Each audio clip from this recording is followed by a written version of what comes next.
Welcome to Time Travelling Team, the weekly podcast where we review every story of Doctor Who right from the very beginning. I'm Tricia. And I'm Paddy. This week we join the Doctor and Sarah Jane in the final story of Season 11 in Planet of the Spiders. We'll be discussing the Doctor, the companions and the villains and giving our thoughts on the story as a whole.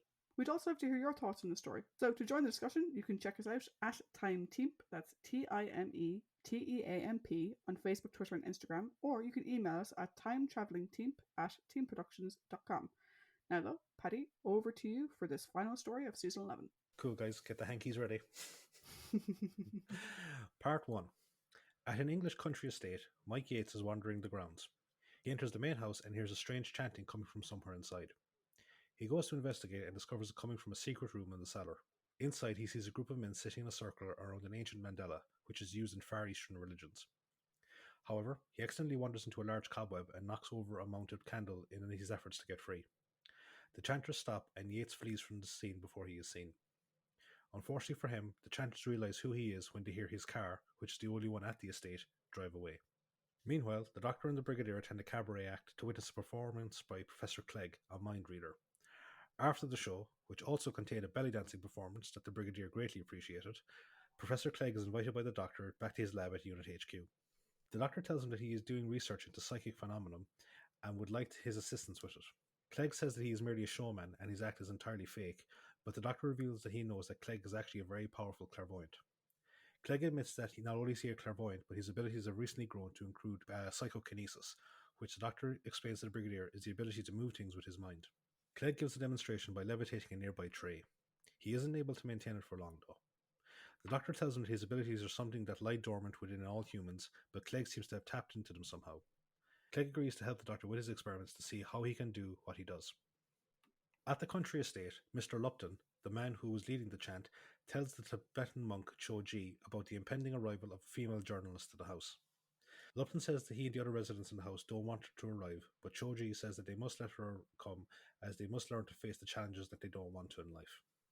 Cho-ji leaves and Lupton goes to speak with one of his colleagues, Barnes, about the arrival of the journalist.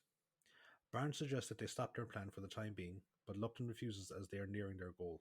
They are suddenly interrupted by Tommy, the intellectually challenged handyman for the estate, who wants to show them a flower. They try to ignore him, but he then asks if they want some tea, and Barnes pushes him to the ground and then goes away with Lupton, leaving a dejected Tommy to sadly look at his crushed flower. At the nearby train station, Yates collects Sarah Jane and takes her to the house. En route, he explains that the house is actually a meditation centre set up by a group of Tibetan monks, and he went there to come to peace with himself after the fallout of Operation Golden Age.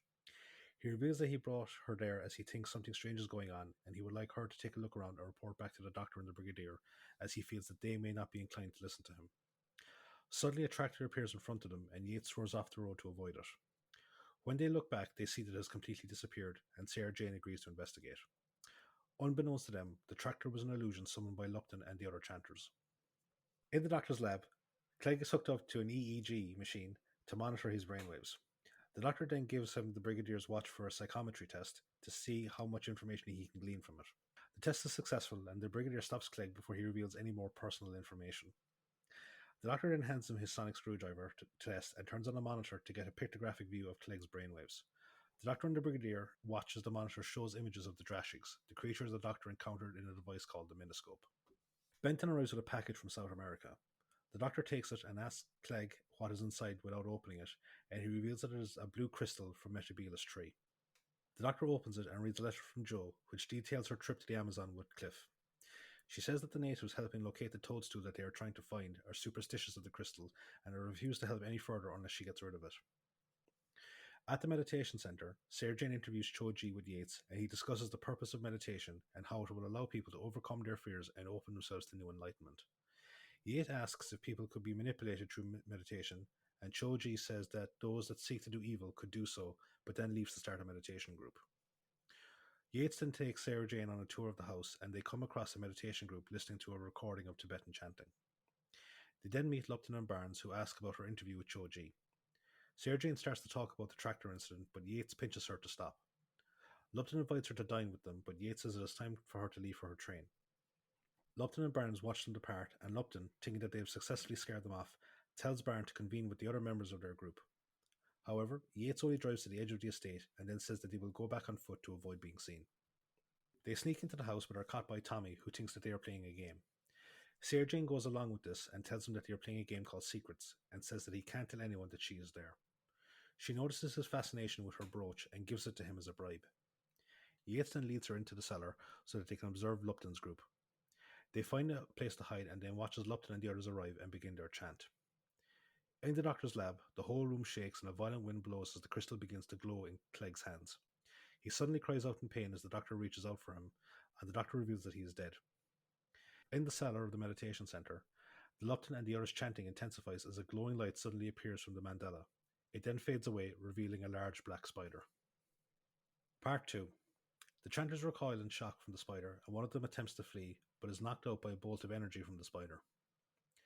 Lupton commands it to leave, but the spider says that it has come to grant him the power he seeks. The spider tells him to turn around, and then it launches itself onto his back before fading from sight. Lupton turns back to the others with a strange smile on his face. He sends everyone away and tells them not to say a word to anyone. After they leave, Yates takes Sarah Jane to the window that they snuck in and tells her to go tell the doctor and the brigadier what is happening, whilst he stays to get more information. He then takes cover behind a curtain when he hears Lupton and Barnes approaching, and he listens as Lupton explains that he is sharing a mental link with the spider. The spider tells him to send Barnes away and tells him that it is time to go retrieve the crystal. Meanwhile, Clegg's body is taken away, and the doctor uses the monitor to see if his final thoughts were captured on it, and when he turns it on, he sees images of large spiders. The doctor says he will use his own telepathic abilities to communicate with the crystal. The brigadier says that it could be dangerous, and Benton volunteers to try it first, highlighting his expendability, but the doctor refuses to risk his life. The doctor goes into a deep trance, and when he comes out of it, he says that when he communed with the crystal, he saw the face of the old hermit who taught him how to harness his own mental abilities.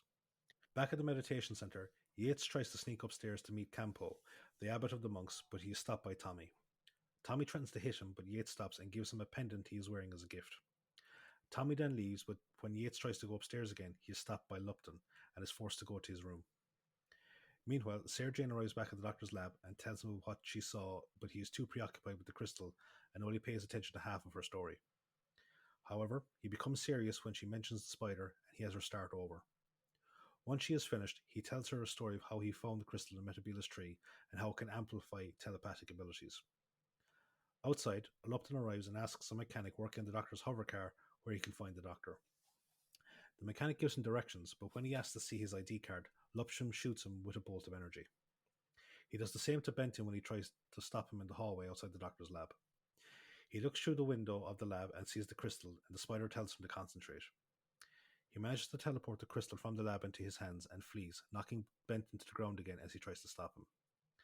The doctor and Sarah Jane help Benton up, and they all rush after Lupton.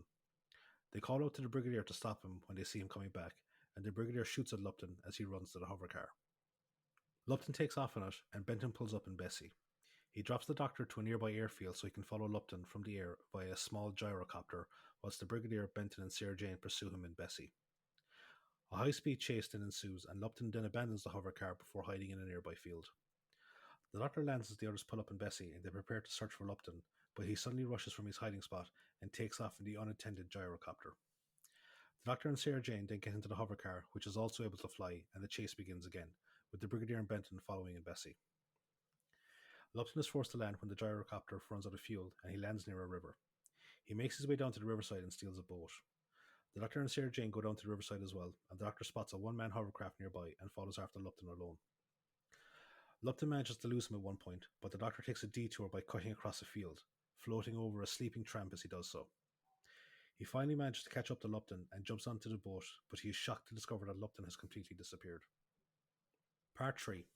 Lupton materializes in the meditation center, and he examines the crystal before quickly pushing it away when Shoji walks past. He then leaves for his room, but unbeknownst to him, Tommy follows him after seeing the crystal. In his room, Lupton asks if the crystal will give him the power he seeks, and the spider says it will, but he must shield his thoughts to hide his ambition.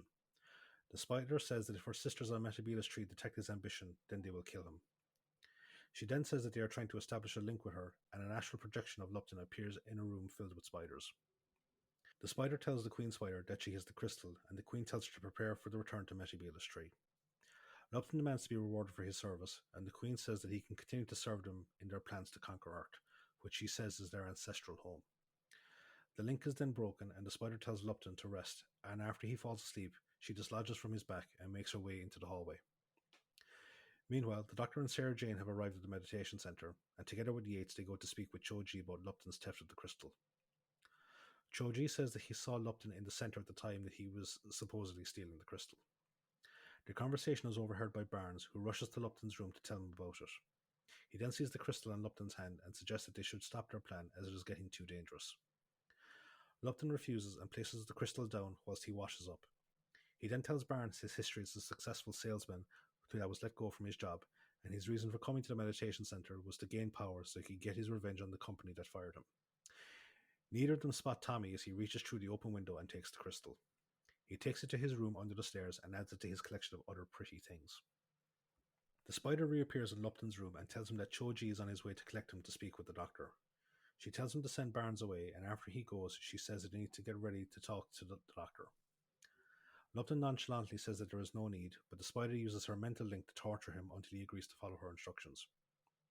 He then taps into the link himself and reverses the pain until the spider begs for mercy. He relents when she says that he doesn't have to talk to the Doctor, and instead tells him to prepare for their trip to Metebelis Tree. The Lupton says that he doesn't want to be a slave to the Queen, and the spider says she intends to overthrow her, and if Lupton helps, then he can have control of the Earth. Lupton agrees, and she reattaches herself to his back. He then goes to retrieve the crystal and discovers it's missing. Meanwhile, Tommy goes to Choji's room and discreetly calls Sarah Jane over to him. He thanks her for the gift she gave him earlier and asks her to come with him so he can give her one in return. She agrees but says they need to be quick, and they leave for his room. He brings her to the staircase and tells her to wait outside whilst he goes inside to get her present. While she is waiting, she overhears Lupton and Barnes approaching and takes cover so they don't see her. The spider warns Lupton that they are running out of time as the crystal needs to be found before they are brought back to Metebelis Tree. Lupton says that they will have to simply bluff the other spiders. Just then, Moss, another member of Lupton's group, appears and says that Choji wants him to go and meet the Doctor and Yates. Lupton tells him to say that he couldn't find him and then goes with Barnes to get the mandala for the ritual. After they leave, Tommy comes out of his room and tries to give Sarah Jane her gift, but she tells him instead to go find Yates and tell him she has gone to the cellar to try and stop Lupton. She then goes into the cellar and Tommy spots Lupton going in a few moments later. He then goes to find Yates. He finds him and the Doctor in Choji's room and tries to tell them, but Yates ignores him despite the Doctor's advice, thinking it is unimportant. Moss then arrives and says that he couldn't find Lupton, and Tommy says that Lupton is in the cellar. The duo rush to the cellar where they hear Sarah Jane calling out to them after she watched Lupton disappear in a glowing blue light. She then goes to investigate the mandala, but then gets stuck onto it. The Doctor goes to her to try and get her off it, but she finds herself transported to the canyons in Metebelis Tree, where she is captured by an unseen figure. The Doctor tells Yates that he must go to Metebelis Tree to find Sarah Jane, saying that he has pre-programmed the coordinates to the planet.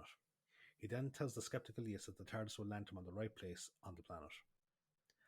On Metebelis Tree, Sarah Jane is brought to a village where she is called a spy by her captor.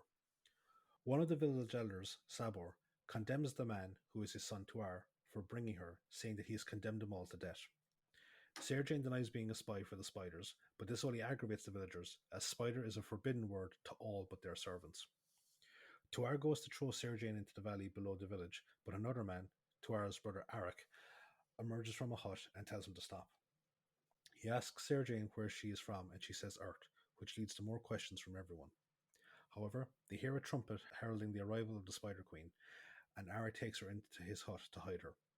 They listen as one of the Queen's guards calls out for Arak's arrest as he attacked one of them, leaving him for dead.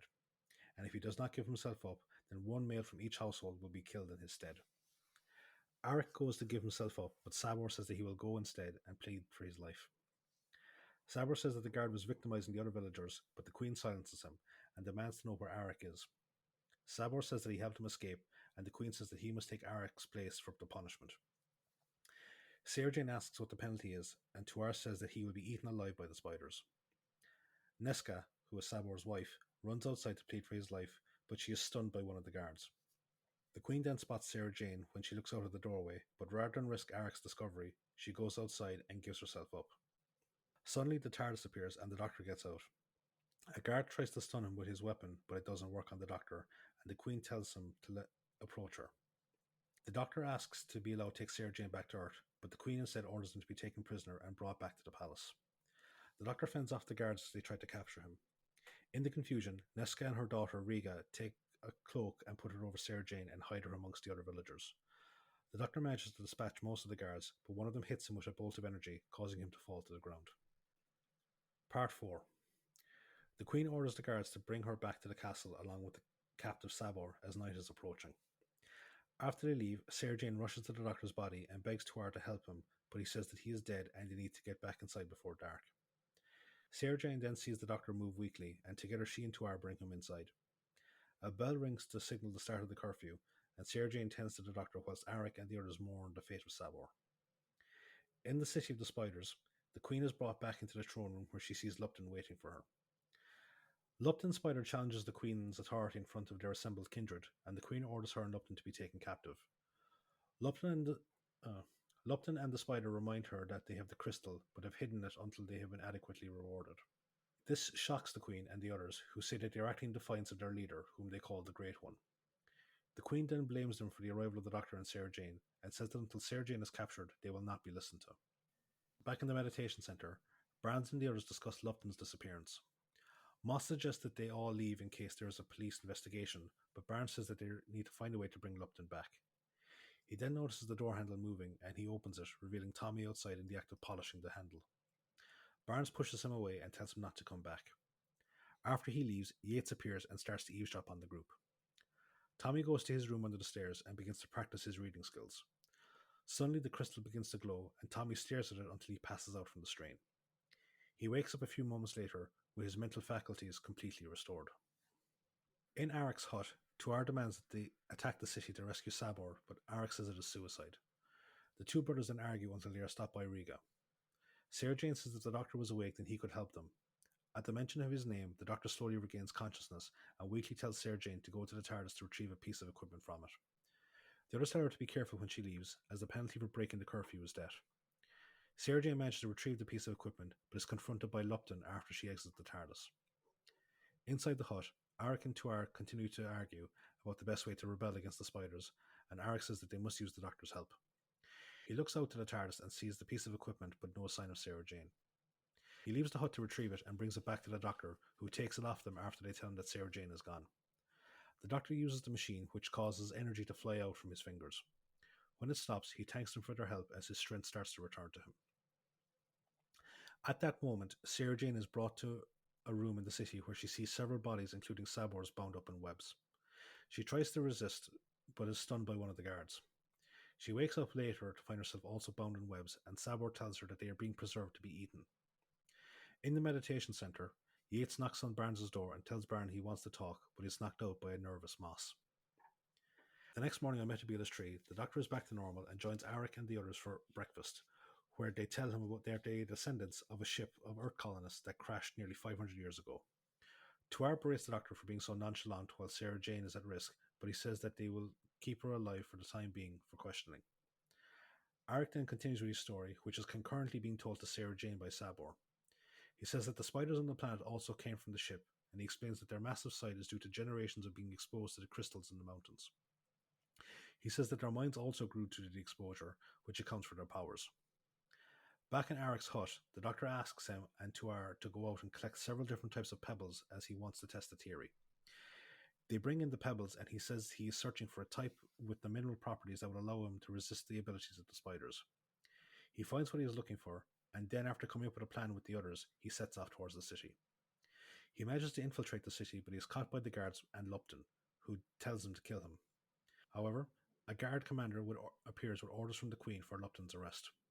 The Doctor is also taken into custody and is led towards the chamber containing Sarah Jane, whose initial enthusiasm at his appearance is short-lived. Part 5. In the throne room, Lupton and his colleague are sentenced to death after the Queen says that they have detected the crystal on Earth. Lupton says that they still require his help to actually find the crystal, as well as help with their invasion of Earth. Lupton's spider again tries to rally support against the Queen, who manages to quell the others by saying that she would seek guidance for the invasion from the Great One. Meanwhile, the Doctor has been webbed up and placed near Sarah Jane, where he tries to put her at ease by making some dinner-based puns. He then starts to reveal his and Arik's plan to her and Sabor, but they are interrupted by a group of guards who take Sarah Jane with them. After they leave, the Doctor manages to get free of his web using some escapology skills he says he learned from Harry Houdini. He then tells Sabor he will come back after he's rescued Sarah Jane. Sarah Jane is brought to the Queen's private chambers, where she tells her prisoner that she is opposed to the invasion of Earth as she thinks it is a foolish idea. She offers to help her and the Doctor escape so they can return the crystal to her and avert the invasion. Sarah Jane is skeptical of her statement and asks what will happen to Sabor. The Queen says that she will free him and give the other humans a forum to air their grievances, which makes Sarah Jane agree to help. Back at the village, Arik and Tuar say their goodbyes to Nesca as they prepare to round up the men from the other villages to attack the city. Arik gives them all headbands containing one of the pebbles that is capable of resisting the attacks of the spiders and their guards. Back on Earth, Barnes arrives in his room and speaks with Yates, who offers to help them with their ceremony so they can bring back Lupton as well as Sarah Jane. They then go to find the others and are overheard by Tommy, who has gone to seek Yates so he can understand what has happened to his mind. He hears Yates say that they will meet in the cellar, which triggers a memory of Lupton's sudden appearance outside it earlier. He decides to go to Choji, but hides the crystal in his room before going. On Metebelis' tree, Lupton tries to get the spider to obey his plan to retrieve the crystal, but she refuses and mentally assaults him along with the others until he submits to her command. The spiders then go over their plan to attack Earth. Meanwhile, the Doctor roams the corridors as he suddenly hears Sarah Jane calling for him. He finds a corridor that leads into a cave system, and he follows Sarah Jane's voice, but another voice suddenly appears and tells him to stop. The voice tells him that if he goes any further, his body will be bombarded by deadly radiation from the crystals, which are embedded in the cave walls. The voice then reveals that they mimic Sarah Jane's in order to lure him into the caves, and they also reveal that she's the Great One that the spiders worship. The Great One tells him that he can only get Sarah Jane back once he returns with the crystal, which is the last pure power crystal from the planet. The Doctor refuses, and the Great One launches a mental assault against him, using him like a puppet despite his best efforts to resist. The Great One gleefully says that she can sense his fear and then releases him so that he can retrieve the crystal. Back on Earth, Yates and the others begin the chant, which unbeknownst to them is noticed by the spiders, who transmit a few of their numbers secretly into the cellar. Meanwhile, Tommy alerts Choji to the events in the cellar, and the monk sends him to retrieve the crystal, whilst he goes to the cellar to stop the ritual. In the cellar, Choji is hit by a bolt of energy from one of the newly arrived spiders, and Yates is also hit when he tries to help him. Tommy witnesses this and rushes off to tell Campo. Back on Metebelis' tree, the Doctor finds Sarah Jane back in the prisoner's chamber, and they hear Arik and the others arrive. Sarah Jane grabs onto the Doctor, and together they disappear as Arik and Tuar enter the room and begin to free the prisoners. They reappear at the village, where Sarah Jane tells an astonished Nesca and Riga of the rescue going on at the city, and she then takes the Doctor into the TARDIS and they travel back to Earth. They find Yates and Choji on the floor, but then Barnes and the others attack them, using the abilities of the spiders that have now attached themselves to their backs. The Doctor uses one of the pebbles to fend off their attacks, and they are rescued by Tommy, who clears the way for them to escape and seems to be immune to the energy bolts. They lock the cellar, and the Doctor reassures Sarah Jane that Yates and Choji are just unconscious. Tommy then leads them to Kanpo, who welcomes them in. The Doctor greets him in Tibetan, apologizing for not bringing a ceremonial gift, but Kanpo mysteriously says that there is no need for gifts between them. Tommy then goes outside to stand guard in case the others get out of the cellar. Kanpo tells the Doctor to tell him about the crystal, and the Doctor, feeling that he knows Kanpo somehow, tells him of his original trip to Metebelis Tree. Meanwhile, Barnes and the others escape from the cellar, and the spiders force them to obey them. The spiders then sense the presence of the crystal, which is actually with Kanpo in his room. When Kanpo shows it to the Doctor, Sarah Jane demands that it be given to her, and she begins to speak with the Queen's voice. She then shoots the Doctor with an energy bolt, and Kanpo uses his own mental abilities to break the illusion, and they see the Queen on Sarah Jane's back. Outside, Barnes and the others arrive, but Tommy refuses to let them pass. He successfully manages to fend off their physical attacks, but then they all start to shoot him with energy bolts. Part 6. Inside his room, Kanpo and the Doctor try to reach through to Sarah Jane to break the Queen's hold on her. Kanpo uses the crystal to break the control, and the Queen falls off her back and vanishes from sight. Sarah Jane apologizes for her weakness in allowing the Queen to trick her, but the Doctor reassures her that she is not to be blamed. Kanpo then says that even the strongest of minds can be susceptible to being dominated, and the Doctor explains that he is talking about the Doctor's thirst for knowledge, which led him to take the crystal in the first place. The Doctor then realizes where he recognizes Kanpo from and explains to Sarah Jane that he is the hermit who taught him back on his home planet. Kanpo says that, like the Doctor, he did not agree with Time Lord society, and so he regenerated in order to escape, ending up in Tibet.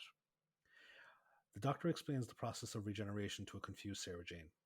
She asks if Choji is also a Time Lord, but Kanpo says that Choji is actually a mental projection created by Kanpo. At that moment, Choji wakes up with Yates and says they need to get out of the cellar. Outside Kanpo's room, Tommy is able to withstand the barrage of energy bolts, and the spiders say they need more power to get past them and start to chant again. The chant is detected by the other spiders on Metebelis tree, and they start to channel their powers to their kindred on Earth. Kanpo senses this and says that a moment of truth is now approaching for both him and the Doctor, telling him that he must face his fear and confront the Great One again. The Doctor reluctantly accepts his fate and takes the crystal from Kanpo, telling Sarah Jane that he must return it to Metebelis tree. Outside, they hear the renewed assault against Tommy. Yates appears and tries to help Tommy, but is unable to withstand the barrage and collapses to the ground. Tommy goes to help him, which allows Barn and the others to force their way past him into the room. Kanpo uses his powers to transport the Doctor to the cellar so he can get to the TARDIS, but he's hit by an energy bolt by Barnes. Barnes and the others rush to stop the Doctor, but they are too late as he leaves. The Doctor arrives back on Metebelis tree, and he is greeted by Arik and Tuar, who say that their assault on the city was successful. He asks them to lead him into the caves where the Great One resides, and despite their warnings, they lead him towards the city. However, they lead him into the throne room, where he realizes that the attack failed and that they are under control of the spiders. The Queen demands that he hand over the crystal, but he says that he will only give it to the Great One. Lupton tries to take it from him, but the Queen and the others stop him, saying that they cannot move against the Great One. The Doctor goes towards the caves, and Lupton tries to attack the Queen in anger for ruining his chances of gaining power, but she kills him. Back on Earth, Yates comes to, and Kanpo explains that his compassion in trying to save Tommy mitigated the damage from the energy bolts, much like Tommy's innocent nature allowed him to withstand the barrage. He then passes out, saying his body has worn out. Choji starts to tell them not to worry, but he fades from sight, and the others watch as Kanpo changes into Choji, who finishes his sentence explaining his regeneration. In the Great One's cave, the Doctor comes face to face with her and sees that she is a gigantic spider. He shows her the crystal, but begs her to spare Earth and the humans on Metebelis. The Great One mocks him and says that nothing will stand in her way, and demands that he hand over the crystal. She tells him it is the final part of a large crystal mound in the roof above them, which she says will allow her mental powers to grow exponentially until she can control the entire universe. The Doctor tells her it is far too dangerous, and she will die as a result of the energy buildup, but she ignores him. She points out that his body is dying due to the radiation in the cave, but says that he will see her triumph before he dies. She then telekinetically takes the crystal from his hand and inserts it into the mound, despite his protests.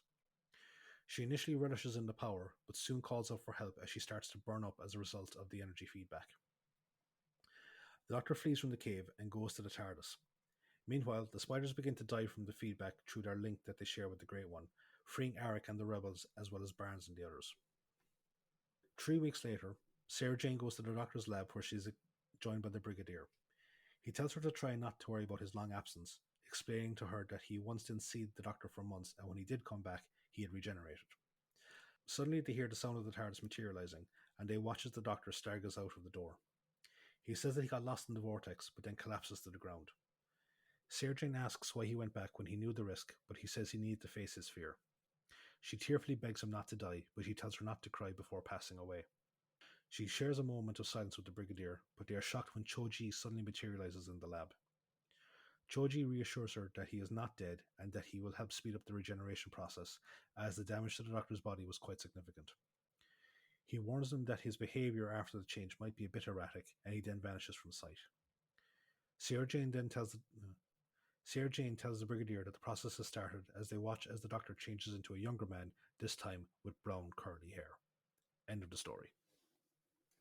Very good. Very good. Thank you. And on a personal note, I'm quite happy that this season is ending because the episode structure going forward changes.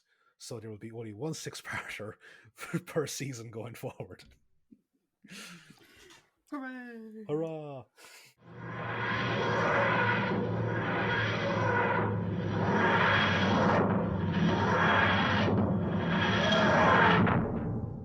So that is the end of John Pertwee's last story. So where better to drown our sorrows than in the trivia spot? Suit us, Trish. Suit us. Okay, the air date for this story is the 4th of May through to the 8th of June 1974. The writer for this is Robert Sloman. This is the final story written by Robert. His previous writing credits were The Demons, which he and Barry Letts did under the pen name of Guy Leopold, The Time Monster, and The Green Death, both also with Barry Letts. Robert said he wasn't very happy with the story, claiming he was kind of cleaned out of ideas, which may explain why he didn't write any more for the show after this point. The director is Barry Letts. This is directing credit 5 of 6 for Barry. His previous directing credits were The Enemy of the World. He also directed several episodes of Inferno, Terror of the Autons, and Carnival of Monsters. We will see his directing work once more in The Android Invasion. Though not credited, Barry did also write the story with Robert Sloman, and this is the only Doctor Who story to be written and directed by the same person. No. As with most of Barry's stories that he sort of wanted to do just for the fucking shits and giggles of it, there is no on-screen producer credit for Barry in the story. They don't allow him to be credited as producer and director. It's one or the other. This is the only story that Barry has directed while also serving as producer that wasn't written by Robert Holmes, which I just realised when I read it out. Barry saw this story as a Buddhist parable. The Doctor must become a new man by destroying his own ego, which is a very Barry way of thinking. Yeah. I was talking to Paul recently from our good friends Paul and Dan from Half Measures, but I have a tendency. I think we both have a tendency to say, like, whenever we come across something that one of us says, we say, I'll say that for the overall." So like, Paul messaged me that he's been doing that in real life. Yeah, so Paul's doing that in real life. So I'm like, that's a good T-shirt idea. I'll save it for the overall. I know we're saying that to me too. Yeah, so there are points Hi, that you. Hi, Paul. So I think there's one or two things you said there which I will say for the overall. This story was the first to actually use the term regeneration to describe the change that Time Lords undergo when they change their physical appearance. And it is the first time we see someone other than the Doctor regenerate, because we see Campo Rinpoche do it. It's true. Also, I never pegged it at the time, and I don't know if you have it in your notes later. It's also technically the first time a regeneration has changed ethnicity. I didn't have it in my notes. You're meaning... Because Choji is done a lot more... Kevin Lindsay performs it as almost like as if he's portraying an Asian person.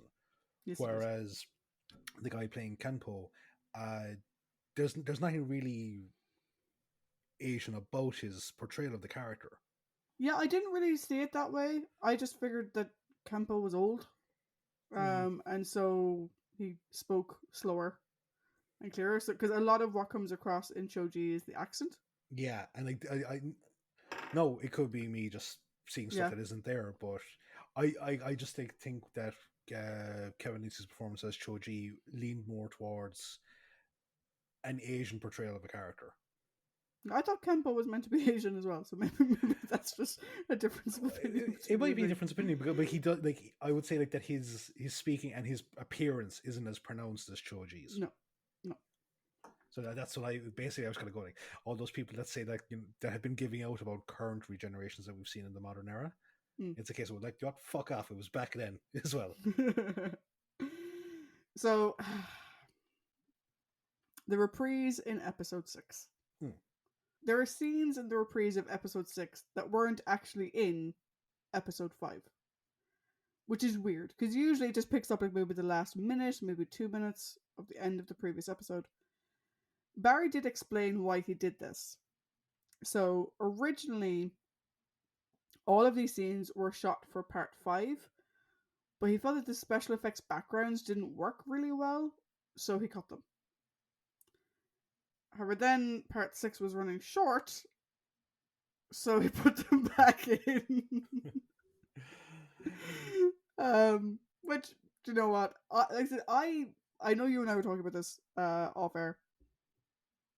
I don't mind that we see extra stuff in part 6 that we didn't see in part 5. I think that the length of the reprise is exceptionally long. But I don't mind that we see different parts, because I'm not a big fan of the reprise just being stuff we've seen already. I like the fact that in this reprise, we see what conversations were happening while the other stuff was going on. So we get to see stuff we hadn't seen before, which makes the reprise more interesting. But it's a bit weird. Yeah, I think for descriptive purposes, like because I had to like hatchet it Yeah. to make sense, because it didn't really make sense for me to kind of go, oh, they go to Campo's room and then the guys appear and they attack Tommy, whereas like, and then I go to episode 6 and it's like, yo, they break out of the cellar and they go to attack Tommy, and it's like, no. Yeah. This story does have a huge chase scene, which I will leave for my overall, which includes Bessie, the Who-mobile in the sky, a police car, a gyrocopter, a hovercraft, and a boat. This was a gift from Barry Letts to John. Basically saying, it's your last story. You like chase sequences. He apparently had seen a hovercraft at a boat show and he wanted to try it. And so Barry was like, do you know what? It's your last story, John. Have fun. We're going to take up half a fucking episode with you going in a gyrocopter and the Who-mobile. I'm going to make the Who-mobile fly. And then you're going to go on like a hovercraft. And it's going to be fun. Every time I see the effects for the hover, the Who-mobile flying, all I can think is the end of Grease. We go together. It is a little bit, yeah. As an additional way of making this, final story of John's special, Barry deliberately put together a cast which largely consisted of his friends, so people who worked really well with John, guest performers that John got along really well with, and it was really just a big party for John in many ways. Yeah. Originally, Jo was meant to be in the story. She doesn't actually appear on screen. She is in the novelization. There's a prologue. It's all about her and Cliff in the Amazon, and the natives getting restless with the crystal and basically telling her to get rid of it. But she was actually meant to be in it as well. And there's actually a nice little call out to someone that was one of John's close friends that I'll get to later on when I talk about the cast. Okay. You know the iris machine, the way it shows the Drashigs from Carnival of Monsters? Originally that was meant to show footage from the Green Death. But Barry thought that the Drashigs were more scary, which I agree. Drashigs are way more scary than maggots. Yeah. The phrase, where there's life, there's hope, which the Doctor says to Sarah Jane, is a quote from Cicero. Tommy's story is a similar one to a number of stories that people have sort of seen in the past. The more sort of direct comparison is with the novel Flowers for Algernon, which is a story of a mentally challenged man whose intellect is artificially boosted to genius levels. The difference is that in that story, the character regresses, and in this story, Tommy doesn't. He maintains his mental boost, as it were, and it remains permanent without any drawbacks, which is great. There's lots of big giant spiders in this. Yeah. So if you're arachnophobic, maybe not. Do you know who was arachnophobic? Elizabeth Sladen. She didn't enjoy having the very large spider on her back, and she tells a story about how when they were doing the scenes with the large spider on her back, at one point they broke for tea, and everyone just walked away and left her there with this giant thing on her back, and she was like, get it off. Get it off. Like, obviously it's fake, and she knows it's fake, but like, get it off now. Robert Sloman, who wrote the story, is also arachnophobic. Like, I'm not terribly arachnophobic, but when something is of a size that it should not be by natural fucking standards, no. Yeah, I mean, this is one of 2 stories in Doctor Who which features giant spiders. I find them both disconcerting from that perspective. Yeah. And I'll get to it in my overall when we're talking about the spiders themselves. But yeah, no, it's not good. We're going to have to keep mentioning them, Paddy, because it's what the story is about. No. My mind got into stuff that I don't like, and now I have fucking cephalopods in my head, and I hate cephalopods. How the fuck did your brain get there? I recently watched a video about a cuttlefish, and they fucking terrify me. Okay. Random leap. Well, like, no, like, it was like stuff that people are afraid of. Like, that I'm terribly afraid of one particular animal, and then which I've deliberately not mentioned. I know, thank you. So apparently the main spider had a nickname, which in today's world is even funnier. The spider's nickname was Boris. Not after the current Prime Minister of the UK, obviously, but after the Who's song Boris the Spider. Which makes sense. For the Great One, who I thought was done very well. Yeah. Originally, the design was a 5-foot spider with red eyes, which appeared to breathe by means of an artificial bladder. And Barry thought it was too scary and just decided just to do the Queen Spider, but just bigger with CSO. Yeah, like that would be like, I think for the most part, the spiders are very static. Like obviously, like there's like a little bit of vibration to kind of simulate some sort of movement. But I think if you have their sack, yeah, kind of breathing, yeah, then you're kind of erring on the side of like shit your pants territory. yeah, Because which like, future producers probably would do, but yeah, Barry was like, nope, that's fucking freaky. and like the fact that it's a giant spider, there's something very Lovecraftian about it, you know, which I think adds, and so. It's also called the Great One. So yeah. So Terence said on the commentary that there's a particular reason why the Brigadier is present for the Doctor's regeneration. It was done on purpose because they didn't want to have to repeat what happened in Spearhead from Space. So have the Brigadier there. He knows exactly what's happening. Move on. The Brigadier's line of, well, here we go again, though, that was an ad-lib by Nick. He's good with the ad-libs. He is. First, Nick is fairly good with his ad-libs, all right. Yeah. Interestingly, even though like the story is kind of like a big goodbye to John, for several people it was actually a really sort of busy production, because they were also recording parts of Robot at the same time. So not only were John Pertwee and Tom playing the Doctor at the same time, but Liz and, in some ways, Nick and John Levine had to rush back and forth between the two productions. So doing rehearsals and whatever, which I imagine maybe kind of took from the whole celebrating John thing a bit, because they're running back and forth like yo-yos. I'll get into a little bit more on that next week in terms of how that impacted Liz's setup with Tom. Because it did kind of, I wouldn't say it hindered it, but it had an impact on that a little bit. But it is interesting that like they were filming the next actor while John was still there. Yeah, because like I suppose like previously it was a case of the seasonal breaks really helped with stuff because there was no real kind of continuity as such. Yeah. And also there wasn't an on-screen changeover, so yeah, because like when Hartnell changed into Troughton, it was in the middle of a season, so that was part of the natural shooting block. And then when Patrick changed, they hadn't cast John yet.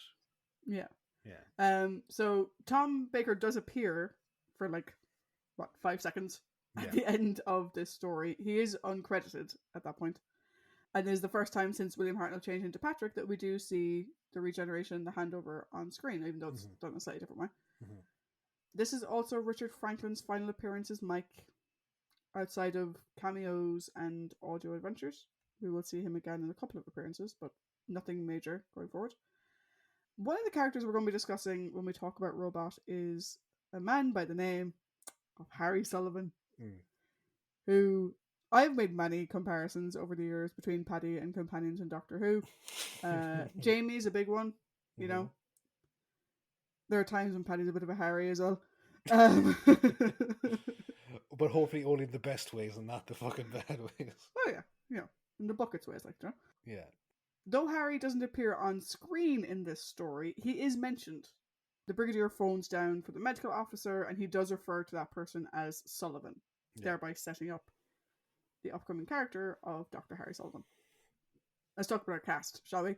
Yes. So, as Tommy, we have John Kane. This is the only Doctor Who acting credit for John. This is actually a very funny story that goes along with John, or with John in this role. So, John came from a sort of a theatre background, and he often ad-libbed and stuff like that. So, when he was taking a taxi to BBC Television Centre for his first day, he wanted to get into the character of Tommy. So he basically pretended that that's who he was. Right. And so the entire there, he was like, take me to where they make those television programs. He's going to see his friend Doctor Who. And basically had this full-on conversation about his friend, quote-unquote friend, Doctor Who.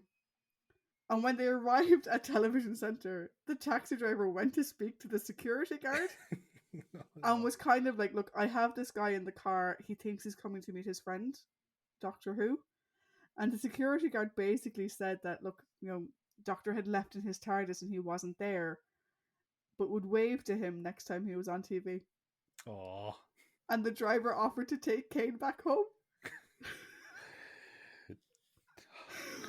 Which is the most cringe-worthy and also, like, adorable thing ever. Yeah, get that man a BAFTA. Yeah. Well, can you imagine, like, you're going through all this, and apparently, like, he was trying to just sort of play the character, apparently it was making him really, really anxious that, like, the taxi driver was buying into it a little bit too much. Yeah. And so he had to, like, insist on staying to the taxi driver, and then obviously explain to the guard exactly who he was and stuff. John's non-Who credits include The Adventures of Black Beauty, Z-Cars, The Dick Emery Show, Love's Labour is Lost, A Midsummer Night's Dream, and Foyle's War. Campo Rinpoche is played by George Cormack. This is the second and final Doctor Who appearance for George. We previously saw him as Dalios in The Time Monsters, or Dalios, however we decide to pronounce that name. Choji, and later Campo, is played by Kevin Lindsay. So, second of 3 Doctor Who stories for Kevin. We previously saw him as Lynx in The Time Warrior, and we'll see him again in The Sontaran Experiment. Mm-hmm. As Lupton, we have John Darth. Again, only Doctor Who acting credit for John. This is coming up a lot. Though he was previously in The Green Death, he was uncredited. He did the radio voices and some of the mechanical voices. Gotcha. His non-Who credits include The Adventures of Robin Hood, Dixon of Dock Green, The Adventures of Sir Lancelot, Emergency Ward 10, The Avengers, Z-Cars, and Softly Softly. Basically the entire bingo card there for John. Ding, ding, ding, ding. John passed away in 1984. As Barnes, we have Christopher Burgess. This is the third and final appearance for Christopher. We previously saw him in The Enemy of the World and Terror of the Autons.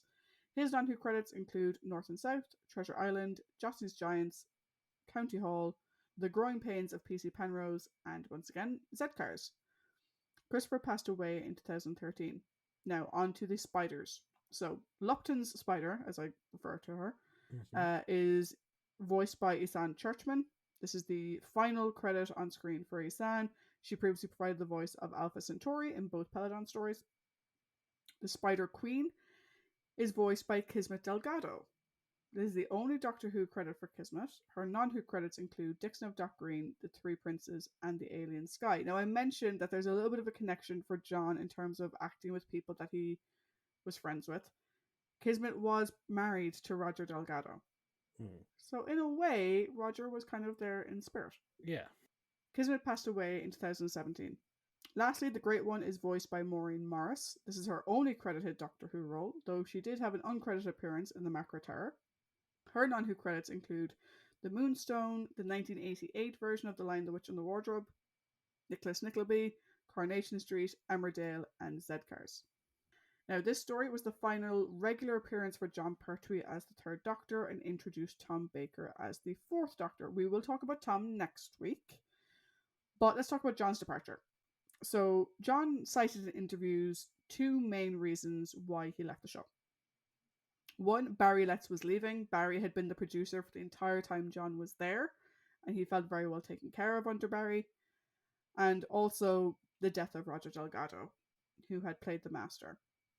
Elizabeth Sladen has also suggested in interviews that he would have stayed for more money, but the BBC said no.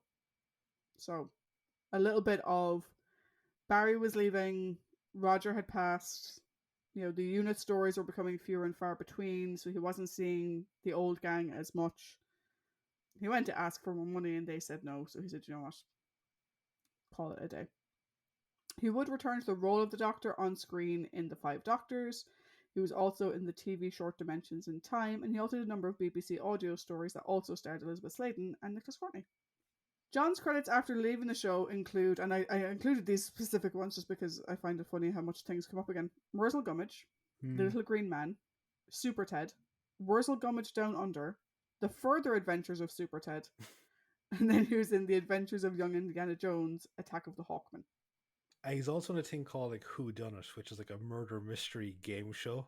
He's the presenter of it, which I need to find episodes of because I just want to see it.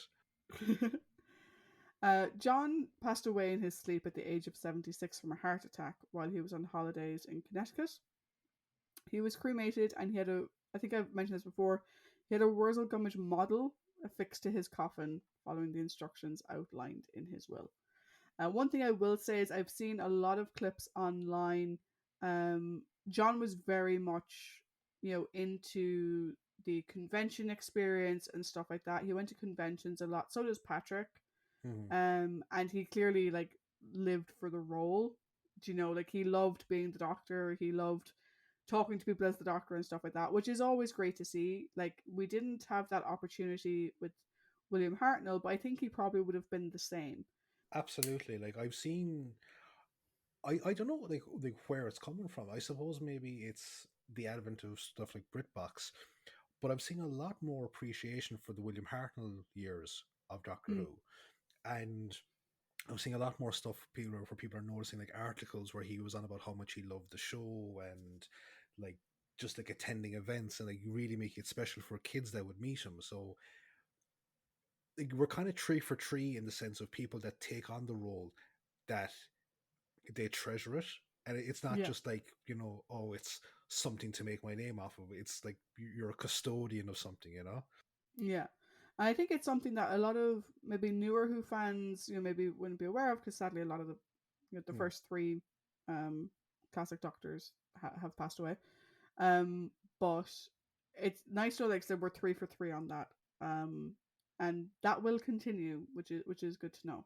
yeah. Um, having met the five that come next, they're all very they're all very good at that. Actually, one thing I love watching every so often, it's an interview with John and Terry Wogan. Mm, And because like this is when John was doing like his I think it was like the later stuff of his like Wurzel Gummidge days and things like mm. that. But like it's just so funny. Like he is an amazing like vocal performer, like all the Yeah, different accents and stuff he puts on, and it's really funny. And like, you can clearly tell like that. No, I suppose much like the other two was that the role doesn't define him. Like he has done other stuff, but he yeah, is still very attached to the role. yes. I'm still very appreciative of it, I think, and Oh, what it did for his career and everything else. mhm. Massively Yeah, so. absolutely.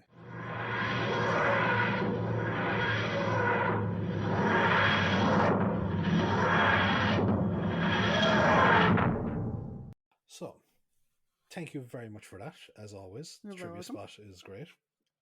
So how about we move on? Now, I can never remember how we do this. No, obviously I know that this is the character discussion part. I know that.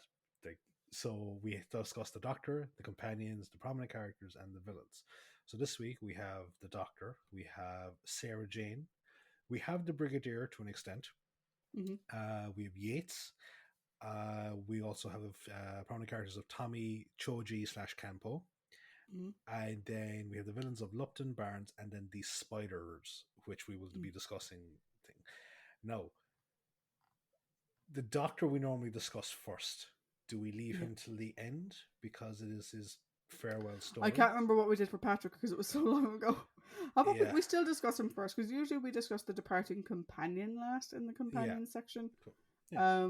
But let's just start off with them. So why don't you go first there? What's your thoughts on the Doctor in this one? So I think John like did this very well. I think this is a really good performance from John because we've seen two regenerations now. Mm, All right. And it's the first time we've actually seen the Doctor react to facing their own untimely demise. mm, Because with William Hartnell, he acknowledged the fact that my body's wearing a bit thin. Like so it's it's I won't say like that it was like it's unexpected or anything like that, but it's like I have lived a certain very, very long time. Yeah, and he was just kind of raging against the dying of the light at that stage. And obviously with Patrick Jones' regeneration, it's forced upon him, mm, through by the Time Lords. Whereas here, it's like the Doctor has to come face to face like with his own mortality, yeah. and he does it beautifully. Like the last two episodes of this are like some of the like I think in John's performance, the last two episodes are the strongest part of his performance for the story. I would agree. I think it's a good performance overall, but the Oh last two yeah, are yeah. definitely No, I agree a because whole different level. because like the first episode when he's talking to Clegg and he's reading the letter from Joe, which is great. Like the as the story progresses, his interactions with the other characters are really good. Like the Brigadier, Mm. the interaction with Sarah Jane, I really like. But it's the last two, which is like facing his fate, especially when he realizes who Kenpo is, and like Kenpo is kind of like it's time. Mm. It's it's great because one thing that we've said multiple times, we love seeing a foe that the Doctor can't physically or scientifically outsmart or beat. Mm. The Grey One is too powerful, and he even knows she makes him march around in a circle like a puppet, Yeah. despite his best efforts to resist. And we've seen him resist some like amazing like machines and powerful things, Mm. but the Great One is up there with the likes of the Animus from the Web Planet, Yeah. or who else, like them, that weird fucking the Mind of Evil type thing, Yeah. um so fighting against that was brilliant. um I liked his final goodbye to Sarah Jane, Mm. because I'm pretty sure it's the same thing, like where he says like a tear, Sarah Jane, there's no need to cry, which is what he had said to her when he woke up in Peladon. When Yeah, it's a really nice callback to that. yeah, Sort of saying like, it's very sweet, that he's sort of acknowledging her and trying to comfort her. yeah, even at the very end, he was still trying to. I think there's there's only one thing that I'm mad at him for in this entire story, and it's I really wish he had told Benton you're not expendable, because Benton says like, well, shouldn't I go first, Doctor? I mean, like I am expendable, and he like no, the Doctor says like I don't want to risk a second life, Mm. but it's like come on, man, like after everything he's done for you, can you not just say you're anything but expendable? Yeah. I kind of wish the Brig had piped up on that one as well. Originally, in one of your lists of characters, you had Benton mentioned. So I'll just say right now, the one line I had for Benton was, "Benton, you're not expendable. Don't you fucking dare say that." I was the same. I had that line. I was just going. I just fucking co-opted into like the Yeah. Doctor. But yeah, no, I'd agree. Look, I think I really liked the Doctor in this story. Hmm. Barry and Robert did a great job presenting who the Third Doctor was at his core. Mm-hmm. We get the science doctor, we get the Mm-hmm. very caring and compassionate doctor, we get the Venusian Aikido doctor, we also get the doctor that doesn't really pay attention all the time to what people are talking about. Yeah. The only thing that was missing was some bluster at the Brigadier going in all guns blazing, only because there was no Brigadier going in all guns blazing in this No. story. Like he didn't even get mad at him when the Brigadier shot in the direction of the Who mobile. Yeah. There is one thing I still want to be like, can I still give out to him for making Sarah think he was dead several times in one story? Like, given that he actually does die at the end of it, but like, she thought he was dead several times. Like, when he got hit on the planet with the electricity or whatever, Mm-hmm. everyone kept trying to tell her that he was dead, that he was dying, or whatever. Then obviously he didn't return, and she convinced herself that he was dead, and then he turned up, and then he died. Like, that poor woman's emotions are shot to shit. Like, So okay, with the first one, he is so fucking weak that he could barely tell her how to like revive him. I think you can kind of forgive him for not being probably, compassionate. but like, just given the fact that last week he also did this to her 3 times, and this time he did it to her 3 times again. I'm like, Jesus Christ, man. But no, that's just me having Yeah. having a bit of a joke. I had forgotten that the Great One mind controls him. I remembered the or the half a pound of tuppeny rice, half a pound of treacle thing. Yeah. The using Sarah Jane's voice. I remembered all of that. I had forgotten his "No, I won't" thing. And you and I have mentioned before that there is a Sarah Jane Smith audio series that Big Finish has done. Mm-hmm. And one of our favorite stories from that series is Test of Nerve.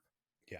And in it, there's a moment where a character, a disabled character, is basically left on the floor to die if she cannot drag herself out of what is going to be a burning building.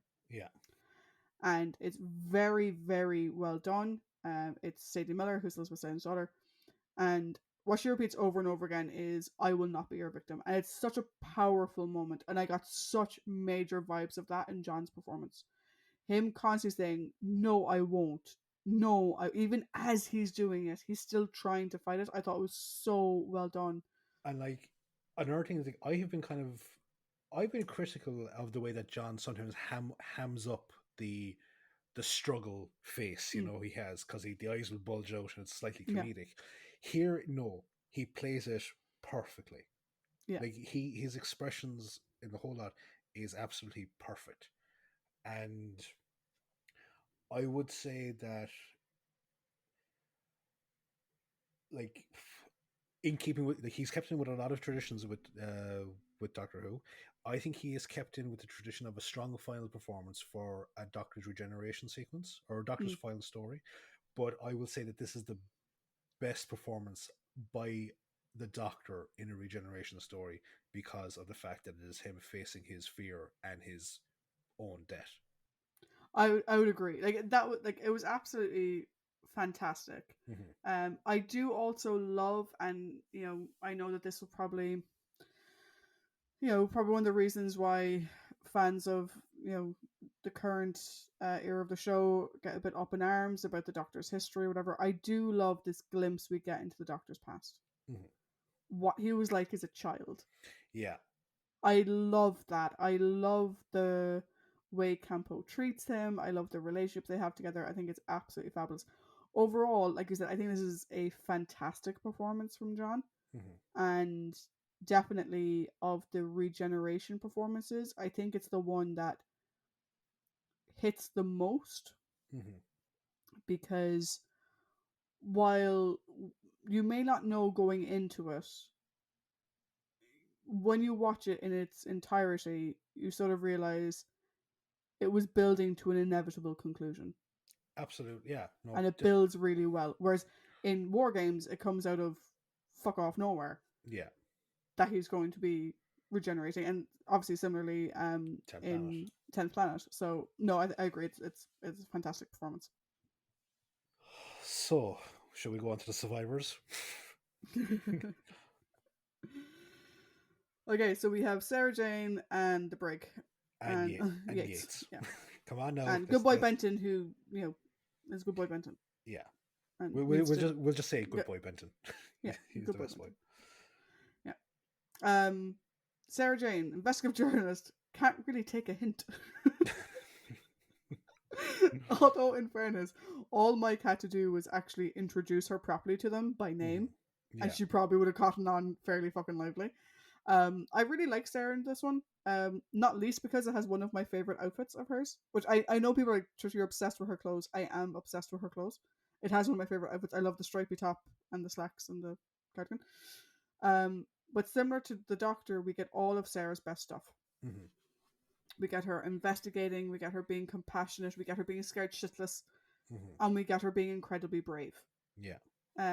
All the hits, all the way down the line. I think one of my favorite moments is when she and the Doctor are playing word games in the larder, as it was. Yeah. Oh, that was Mainly good. because she was shitting it before he arrived, and now he's there, and she's kind of like, do you know what? At least he's here with me. Do you know? Yeah. Her back and forth with Mike, I actually quite liked. I'll talk about that more when we talk about Mike. Mm-hmm. Her straight play on like, is this really my life? She's like, I can't believe I'm standing here talking about how they summoned a spider into a room using meditation. Like, what the hell is my life? I love it because she plays it completely straight and just lays it out that this is bonkers. You know, which is just, it's done so well. And her reaction to the regeneration, like when Campo appears and the Brigadier's like, "Are you going to introduce me?" And then she's like, "This is Choji." No, it's Campo. Well, it was Campo, and now he looks like. And the Brigadier's like, "That clears up everything." Yeah. Thanks. And her reaction to the regeneration is like, it's probably one of the most clipped bits of Sarah Jane that you see in montages and stuff. Yeah. Is her reaction to that. So I think Sarah Jane, again, killer performance in this, absolutely fantastic, and a good a good companion performance in a regeneration story. Yeah. Because those are often as important, if not more important, than the Doctor's performance in many ways. Because again, like, I would say that this is the first of what people would come to associate with a regeneration story. Okay, because again, with the first one, we don't really know what's happening. You know, like, it's not building towards it. Okay, like, we've never seen it, obviously, so there's no impendingness to the regeneration. With the second one, it's up until the last moment you think that they're all going to go off into the sunset together. You know. Yeah. Whereas here, it's like, no, like, someone has to witness the moment, you know. And speaking of witnessing it, I have thoughts on the Brigadier in that capacity as well. Yeah. No, I agree with you that this is a really good performance from Sarah Jane. There's nothing new, which isn't a bad thing. Obviously, as you say, we get the great hits. I love her interactions with Tommy. Me too. I will admit, I was a small bit torn over, you know, when she's like, "Oh, we're playing a game. The game is called Secrets." And I'm like, is it taking advantage of him? To an extent, it probably is. It is. But in a, how to put it, in a purely non-callous way. Yeah, like, it's taking advantage of him for the lawful good, shall we say? Yeah, do you mean it's explaining something to him at a level that she thinks he'll understand? Yeah, and while I suppose, like, it is technically using him, when she next sees him, she go, "Oh, absolutely, you know, I have to be back quickly, but I will go with you to, you know, get the present you want to give me," type thing. I think, like, of everyone bar, like, Choji and Kempo, yeah, who obviously treat him like an employee because he is. Yeah. But they also treat him like a person. I think Sarah Jane probably treats him the most like a person. You can tell that Mike is irritated by him straight off the bat. Which, okay, Mike is under a lot of pressure in that moment, right? You know, it's not an overly bad thing. But she immediately speaks to him at his level, is patient with him, is kind to him. You know, when she's saying that she's going to the cellar, you know, she repeats things as he needs them to be repeated. Yeah. You know, she doesn't just shout something and run. She stays for as long as she can, repeating to him, "Tell Mike Lupton is in the cellar," and she's very clear and very, like, methodical with it, which I think is very good. Yeah, no, like, it's she. That's the thing. That's what I was going to say. She treats him like a person. Yeah, which is good. Like, because obviously, with characters and people like Tommy, they are people. That's the thing. Yes, they are. Yeah, very much so. So, shall we dance? No. Yeah. Okay. Well, obviously, because we're in a different place. Cool. So the Brigadier. So Doris, huh? Yes. Wonder if we'll ever hear about her again. Also, what would you think of the Brigadier and the belly dancer? I actually love where he was like, I'm thinking of, like, put some of those exercises into the training for the men. We often say, like, oh, this is a typical Brig being Brig story. I would say this is a typical Alistair story. Yes. Because other than the one scene where he's going to stop Lupton. Yeah. He doesn't go in guns blazing. He's not really being his bustly self that he often is or whatever. But he's very much Alistair at his core. You know, his back and forth with Benton, as always, are fantastic. Do you know, like, when Benton comes running in, the Brigadier's just at there being like, Benton. Like, you can imagine he's like, one of these days, he's going to say something. I'm going to kill him. But for now, I'm just going to help him learn. Do you know, it's like this father-son dynamic between the two of them. Yeah. Trying to sound like he knows what he's talking about even when he doesn't. ESP is extrasensory perception, you know? Yeah. The way he's willingly accepted Bessie as a chase vehicle. And doesn't, like, go to run to get a Jeep or anything. He's like, yeah, Benton, move over. And not only does he accept it as a vehicle, he wants to be the one to drive. I'd say he knows about the turbo boost. I'd say so. And also, like, at the end, like, he allows Sarah on the base unescorted even when the doctor isn't there, which is very sweet. So I think we get typical Alistair in this story, which I really like. I agree. You know, the first half, for the first half we get the Brig. The second half we get Alistair. My main thought about him in this, and it's got nothing to do, I suppose, with his performance. It's got everything to do with the decision of Barry to have the Brigadier be there to witness the regeneration. It's an amazing touch to have someone familiar with the concept of facing a change in the Doctor to be present there for Sarah Jane. Oh, very much so. Like, because she is freaked out of her mind. And like he tries to go, like, I didn't see him for months. He came back, completely different face. You know, just like he tries to make, like, he know, like, he's worried as well. He really is. Like, you know that he's worried, but he's the leader of men, or he's the leader of his people, and he views Sarah Jane as one of his people.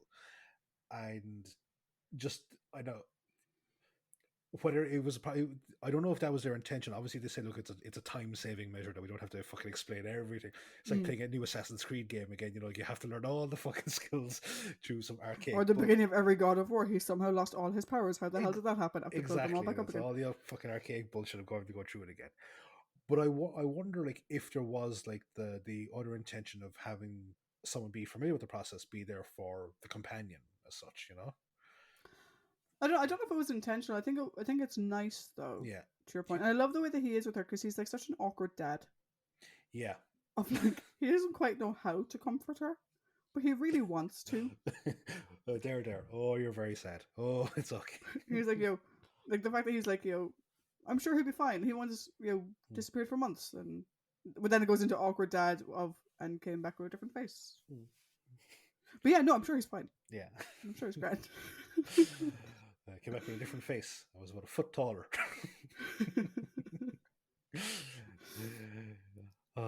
So shall we go on to the other actual companion of the story, who is Yates?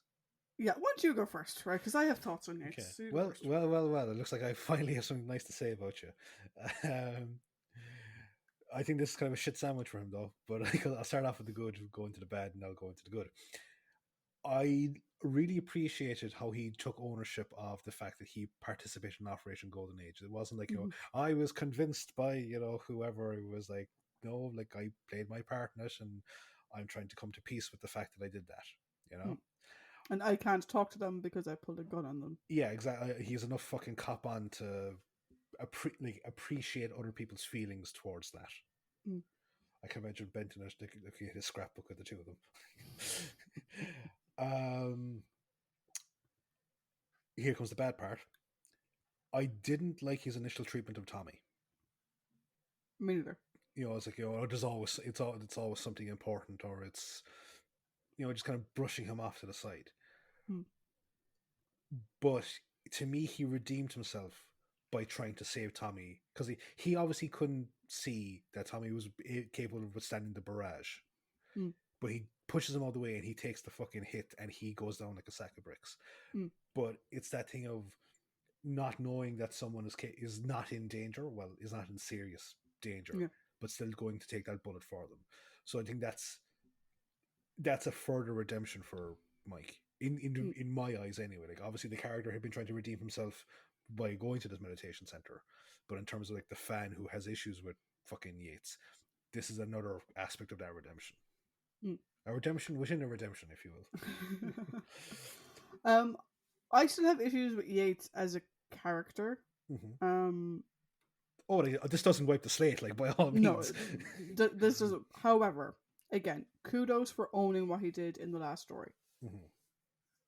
I will say Mike works really well with Sarah Jane. The two characters work really well together, and they bounce well off of each other. Yeah. And I'm kind of miffed that in Invasion of the Dinosaurs, he was being the super sus skulky guy, and we didn't get to see more of them working together, because, like, he doesn't treat her the same way he treated Joe. He doesn't belittle her or anything like that. He treats her like a grown-ass adult professional person. Like, do you know what I mean? Yeah. And I think they actually worked really well together. And I kind of would have liked to have seen more of it.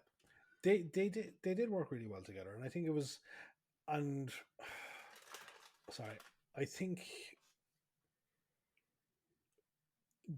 there probably is some greater respect for Sarah Jane than there is for Joe on his part, Mm. because Sarah Jane she's a young professional woman.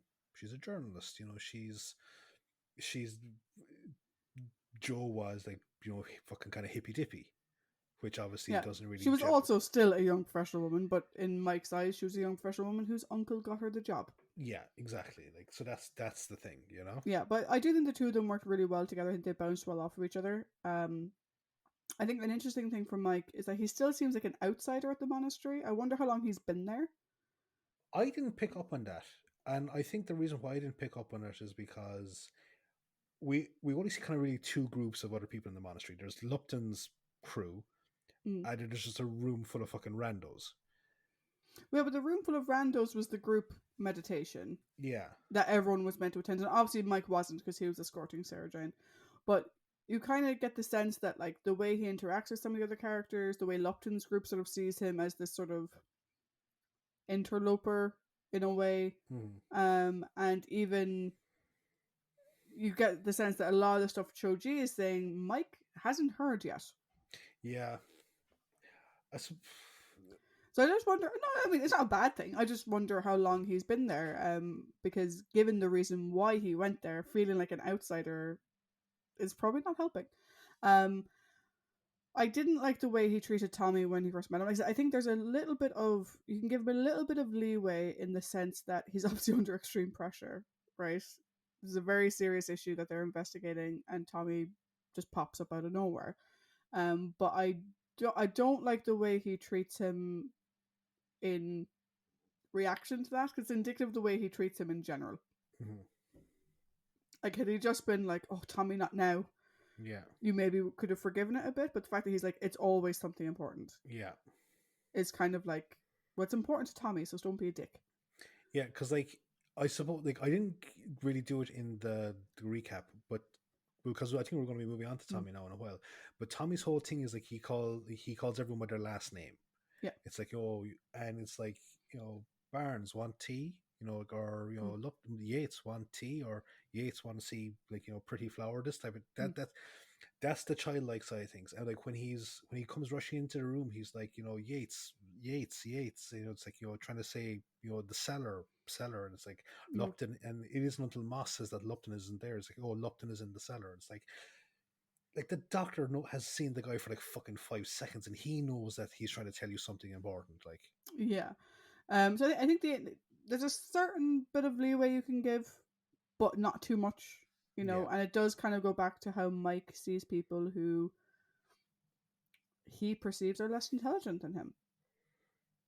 It's how he treated Joe, calling her an idiot and stuff like that. So, there's that. I think he does get a bit of redemption with Tommy at the end. To your point, I might get to this when we talk about Campo. I have a thing about Tommy and Yates and their ability to withstand the attack from the boys. I don't know if it's going to be under Campo or might be under the overall. I'll see when we get to it. Yeah, because like I know the point that you're trying to make, and for Tommy, I get it. Like for Tommy, I'll get to it later because it's a whole thing. Yeah. Okay. How about we move on to Tommy, and then we can. Yeah. Let's talk about Tommy. He's very sweet, a bit of a klepto. Yeah, because like klepto, then I realized, oh wait, no, he stole the fucking crystal. Yeah. And he's he's a magpie, like he's constantly looking for shinies.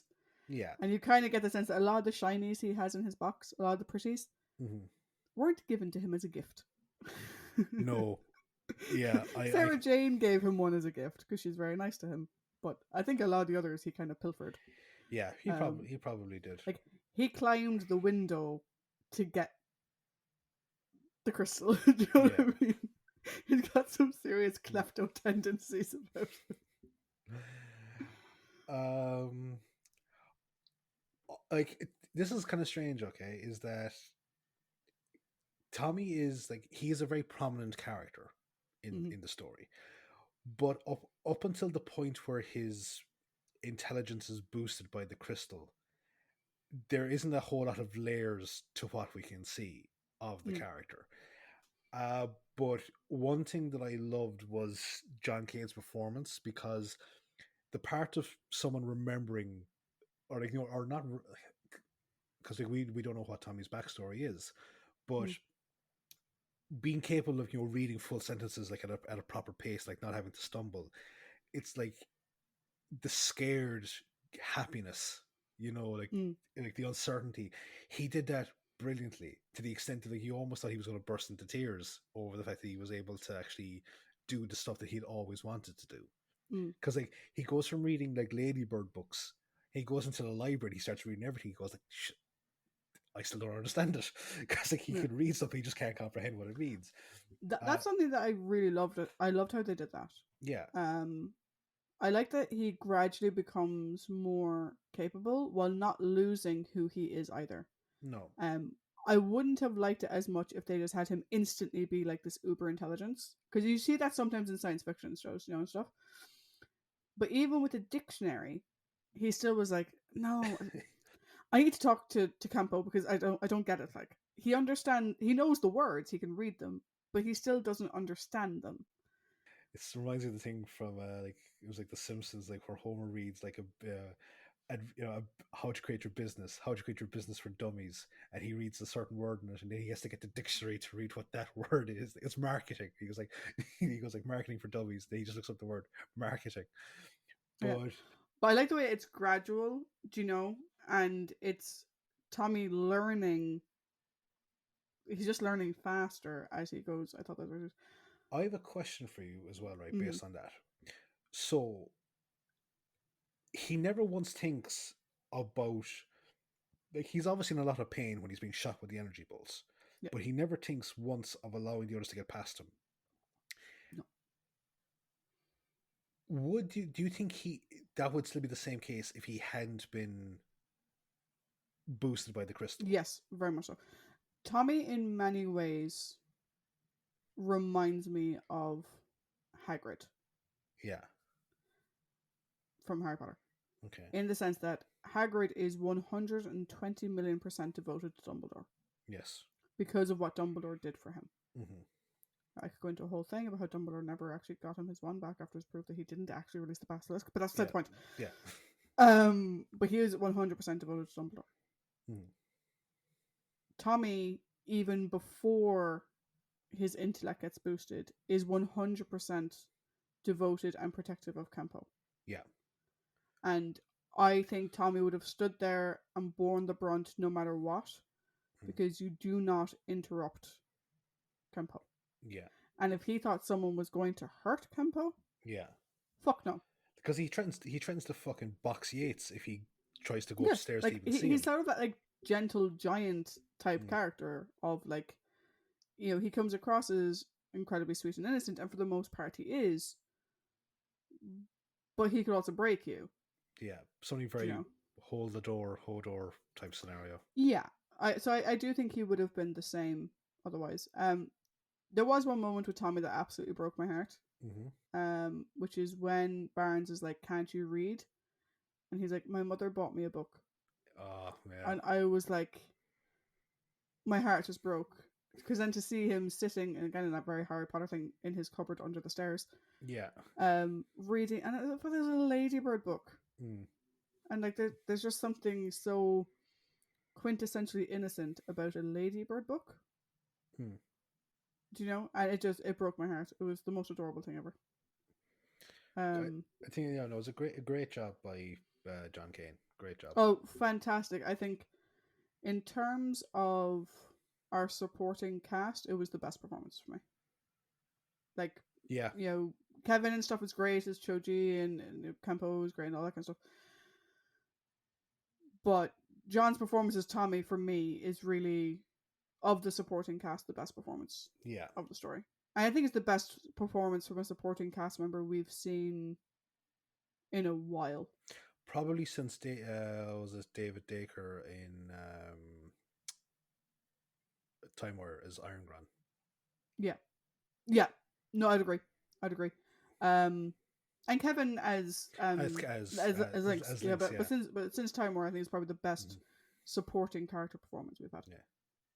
So Choji Kenpo. Choji Kempo. Yeah. There's a little bit of a Yoda in Choji and Kempo. There is like especially more so in the Choji variation because like I'll be honest, right? I did find it kind of hard to go along with what Choji was saying because he says everything in mantras and fucking philosophies. Mm. It's like, are you going to the shop? And it's like, that type of thing. I was like, going, well, we're all going to the shop in one way, aren't we? It's like, that's not answering the fucking question. Patience. You Yeah, must learn patience. yeah. So there's something very Yoda like about Choji. Mm. Whereas like the Kenpo version is a lot more straightforward. Yes, Yeah. there's that like air of like kind of mystery, but it's like, no man, you're gonna die. You better face the fucking music. What I actually found very interesting is that, like, obviously we know that the Doctor knew. I think Kempo is his actual name. I think Choji is just the persona. So, Yeah, we find the Doctor knew Kempo when the Doctor was a child, and then you think about the way Bill Hartnell used to be very impish. I had the exact same I was like, thing is that who he picked it up from? because like obviously they said like that he regenerated when he came to Earth. Mm. He regenerated before he came to Earth, but the Kenpo persona reminds me so much of the Hartnell version of the Doctor, like the way that he tilt the head, like the sort of like I think you like you know me very well, don't you? Hmm? It's just Yeah, like there's something very Hartnell like in the Kenpo yeah. persona. So I do kind of wonder if that's kind of where a lot of who the first Doctor was came I from. I go retroactively. That is the headcanon. I'm going to assume that he like the mannerisms are picked up via that. Yeah. Yeah, I would say I do like the Kempo persona a little bit more than Choji. yeah. No, I I'd think agree. I think the Choji persona, which I acknowledge is just an extension of Kempo himself, Yeah. um, is too trusting. And I don't know if it's that he already knew what Lupton was doing and he knew that that was the path the Doctor had to follow, and he was just trying to not divert him from that path. Hmm. But like, you kind of want to like smack his head off a wall at some points. Yeah, Like, it is just like, shut up, stop talking, because it's like it is like I get that he is a Tibetan monk, mm. but can you stop being a Tibetan monk for 5 minutes? Can you not be more like those fucking guys in the Abominable Snowman? What I think was probably the most interesting thing here is a you know we get more confirmation of the fact that like regeneration is a thing across all Time Lords. Yeah. The Doctor wasn't unique in the fact that he went through this change twice. That it's something that all Time Lords do. But it gives a very interesting hint to what the Doctor could become, and Mm. something that we haven't really seen at all since this story in many ways. Like the ability to astral project a fully interactable version of yourself, Hmm. the ability to teleport. Hmm. Um, like, are these things the Doctor could do? Or was that the Tibetan, like, was that more through the Tibetan meditation training, or was Campo always able to do those things? Well, see, this is the thing now because the Doctor point tells Clegg at the start that the psychic abilities that he is using are Mm, inherent within all humans. It just mm, takes something to be it a artificial accelerant mm, or be it an actual natural evolution mm, or like your training, whatever it is. So maybe it might be a case of like that the doc because we know the Doctor has telepathy anyway from learning from Choji or from mm. Kempo. So maybe that this is something that Time Lords are capable of doing. Yeah. But I think it's interesting that we never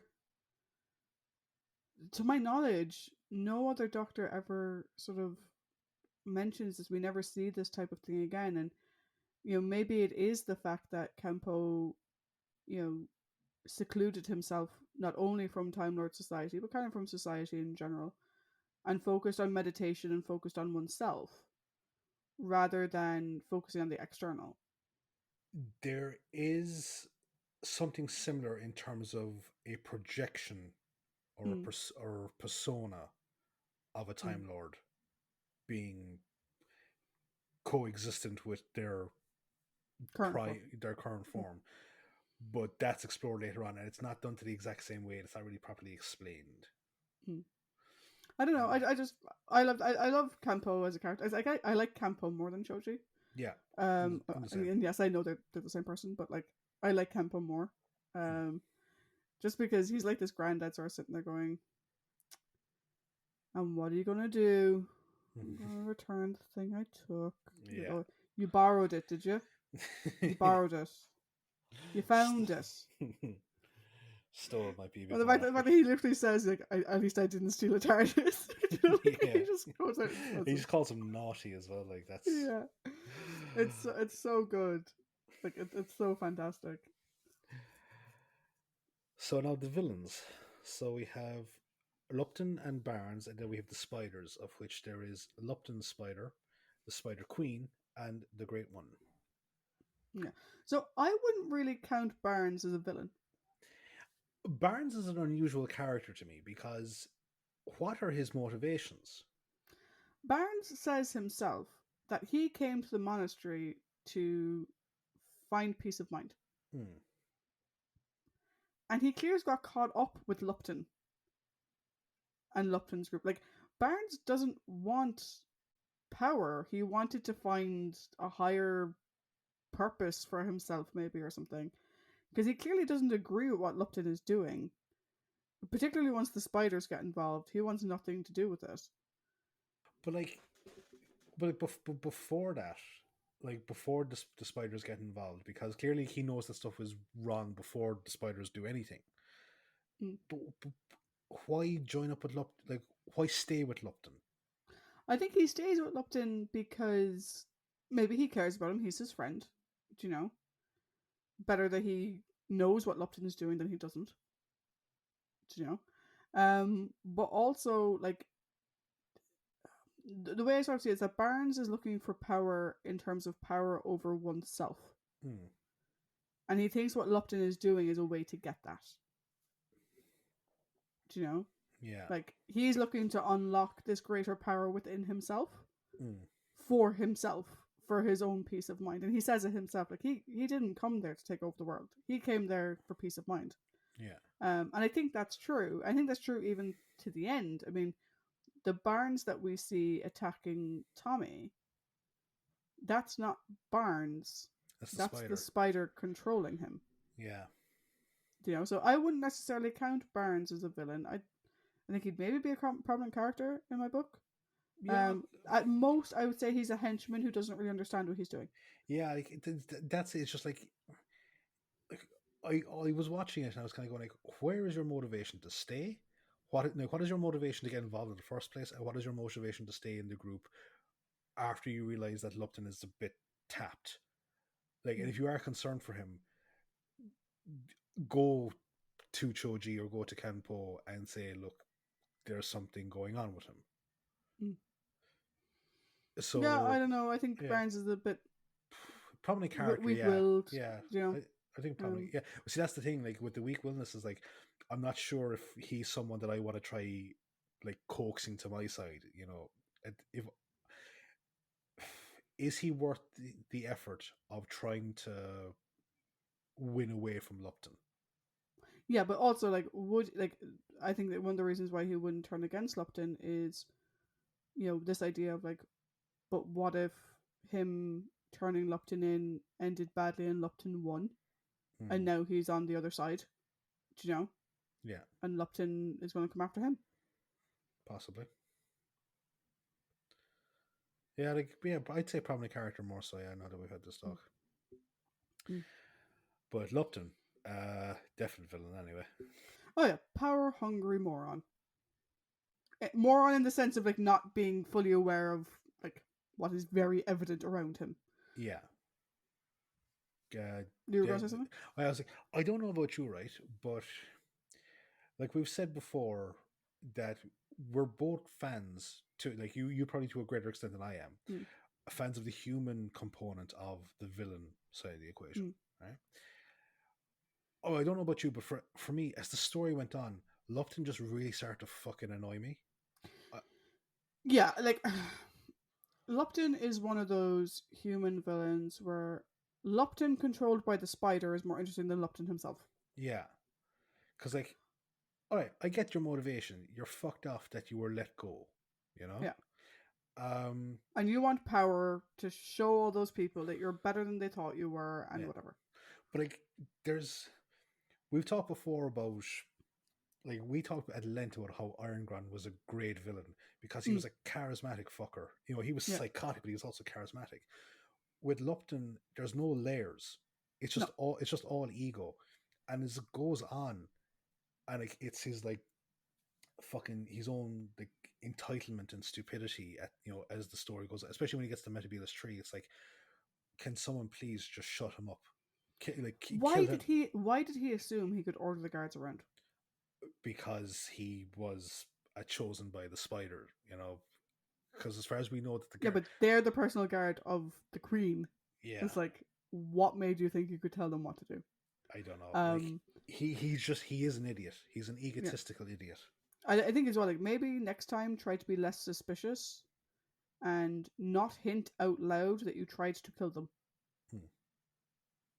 Just, Yeah. he kind of went to the Azixir school of being like subtle from last week. Oh. But that's okay. Like this, not subtle at all, but just like a very aggressive person. But Jesus Christ, as X here was at least fucking interesting. And it was, No, I just like as it went on, I was just like I was getting really, really annoyed at every time it went back to Lupton. the funniest thing as well is that like when Lupton's spider is like, the gyrocopter is like, oh, it's a basic technology. I Yeah. will guide your hands. He still puts on his helmet, and when he gets out of it, he makes sure to take the helmet off and put it nice and safely on the seat. It's like, Oh Christ. Yeah. Like I know that there's been characters before that have annoyed me to an extent. Like I think going back to the guys from fuck it, the Space Museum. not the Space Museum, Carnival of Monsters, Mm. but like Lupton just really, really fucking irked me. It's just like, yeah, to the extent it was like every time he was on screen, I'm like, ugh. So the spiders of the planet of spiders. Yes. So So we there's have Lupton spider, mhm, the Queen spider, and the Great One. yeah, Lupton spider is interesting. Like I like now while there isn't a whole lot of variation to kind of go between like Lupton spider and the queen as Mm. such. Like Lupton spider is very ambitious, and I think their ambition like kind of dulls their intelligence a small bit. Mm. Lupton spider is the perfect match to Lupton Yeah, as a person. Like those two are very well connected. And I they wonder were. if she inherited some of his stupid. Like she's a sneaky backstabber, Mhm. right? And she clearly has her own plan. She wants to be queen. Which, cool, I get you. That's fine. Good motivation. But like, how did you expect to get away with not bringing the crystal with you? Yeah, Why are you taking advice from, like, in her mind, this like subservient creature mhm. that is a two-leg? Well, it does make me wonder, like, had their original plan worked and she'd been able to take over without them realizing that they didn't have the crystal, how long would she have kept Lupton alive? Not very long. Dead. Like once power is claimed, dead. You're no use Yeah. to me. But like, and this kind of goes on to the queen for me anyway, because I think the queen is a bit of a fucking cute whore. I have so many questions about the Queen. Go on. Like, so that all the rest of you all worship the Great One, Mm-hmm. right? and you know that the queen has a direct line to the Great One in the sense Mm. of, I will go seek counsel from the Great One, like in the sense of like, uh, I'll pop in and say hi. Yeah, yeah, how's it going? no, but like, that type of thing, like like only I can talk to the great and Mm. powerful head type thing. It's like going, Mm. why would you stage a coup against someone that can fucking stop any support going your way by simply mentioning the thing that he all venerate? Like, Yeah, why outwardly state, uh, why outwardly attempt in a coup without getting the support of the Great One before you do fucking anything? yeah, Yeah, so like that's why Lupton Spider, as you said, like is a perfect match. And the Queen is a bit of a cute whore because she leverages her position in accordance with her relationship to the Great One to stop mm. anything. The minute she sees them all, like the other spiders kind of going, well, maybe she isn't the strongest. It's like, I will go speak to the Great One. It's like, well, fuck, we gotta wait now. That's I have like, so many questions about her though. yeah. Why did she want the crystal? Does she want it for the Great One? Does she want it for herself? Is she against the Great One? Is she with the Great One? Because she says she's going to go talk to the Great One, and then she pulls in Sarah to this like little side quest. How much of what she said to Sarah was true? I personally think that what she said to Sarah is complete bullshit Yeah. because much like the spider, too, like fed off Lupton's ambition or like Mm. realized it. The Queen recognized Sarah's desire to resolve issues, Yeah. and she, like, I suppose, especially after like if the memories of Peladon are recently in Sarah's mind. Mm. And it's like the whole thing with the mining cast and like their subservient nature. It's like, I'll give the humans a forum, I'll give the two legs a Mm. forum to like air their grievances with the way that we treat them. Absolutely, I will if you help me overthrow the big evil. It's like, Mm. I actually think that, yeah, the Spider Queen is playing off those memories, and it's complete manipulation to serve the will of the Great One. Yeah, because the reason why I just have these questions is because she doesn't actually go to see the Great One. No. Now, maybe it's because she's afraid if she tells the Great One she doesn't have the crystal, the Great One will squish her like a bug, appropriately. Yeah. Um, but the Great One is already aware of the fact that the crystal isn't on the planet. It's not a secret to the Great One. So I was like, she told him she was going to see the Great One. She tells Sarah, they think I'm going to talk to the Great One. I'm not. I was like, maybe, like, I wonder if, like, I don't think everything she said to Sarah was true, but I wonder if there's bits of it that are true. Like, I don't know if she really wanted to invade Earth. Do you know? She kind of comes across to me as, like, she likes being the queen of her own little fiefdom, Mm-hmm. and she likes the power she has. But Yeah. she's not an idiot either. And I think she knows that, like, with the numbers they have, now obviously they could get more, but with the numbers they have, if they did try to go to battle against Earth, they'd probably lose. Mm. Do you know? So I don't know. I had so many questions about her, so many questions. Yeah, because like, unless she's privy to the grand plan, those are legitimate concerns. Like, if she knows that the grand plan is for the Queen's mind to encompass all the universe, then she doesn't have anything to worry about as such. Yeah, So, speaking of the Great One, huge, fuck off, giant spider that can control your mind. mm-hmm. Nope, nope, nope, nope, nope, nope, nope, nope, nope. I'm so glad Barry decided not to go with the breathing, like red-eyed thing. Yeah, I wouldn't say I'm arachnophobic, right? mm-hmm. But I don't like them. Mm-hmm. And if there's one in a room with me, I better get the fuck out. So yeah, no. I do think it was very effective that they kept her off screen right until the end. It's very Jabba the Dalek, or sorry, the Emperor Dalek. You Yeah. know. I thought that was very well done. I thought the whole like the fact that she has so much power that without even meeting the doctor, she knew everything about him. Mm-hmm. She knew about Sarah Jane. She could impersonate Sarah's voice. She knew that using Sarah Jane would get the doctor to call. She knew so much. And like the whole idea of like playing like her, like the idea of this giant spider pretending to be Sarah Jane Mm-hmm. is just so creepy. It's just so wrong, but so effective. It is, and like the Queen, I think that the idea of the Great One Mm. and the use of the Great One is a lot more impressive than the actual Great One's overall plan, shall we say?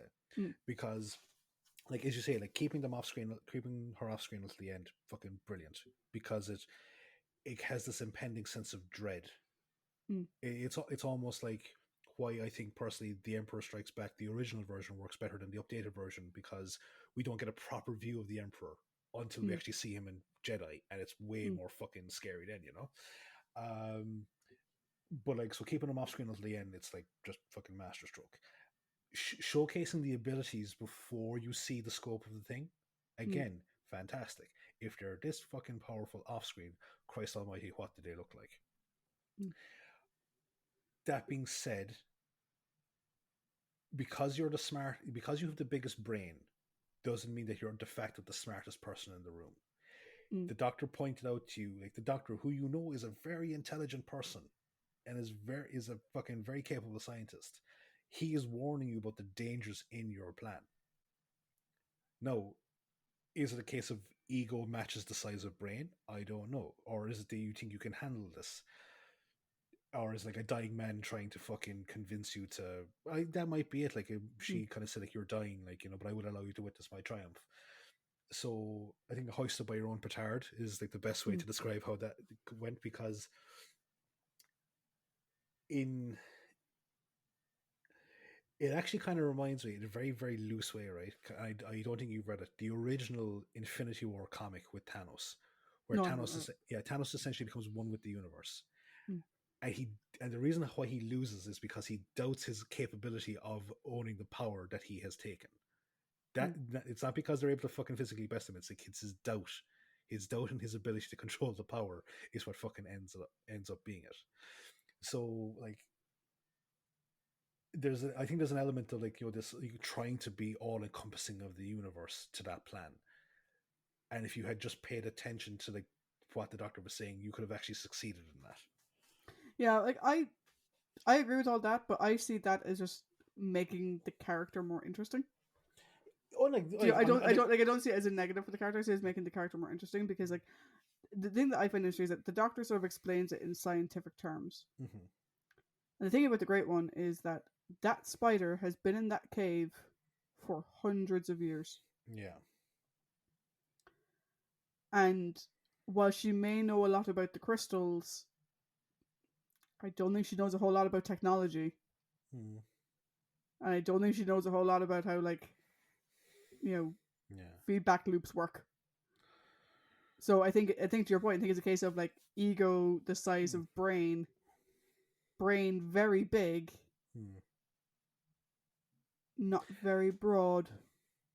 Yeah, because like, if you're capable of reading the doctor's thoughts, you can understand what he's trying to say, but then excuse me, maybe it's the whole thing of like, I am a god. What do I have to fear from this? Yeah, but there's also a case of like, if you take the other side of it, so the other person who we see get an increase in intellect is Tommy, who understands the words, but not what they mean.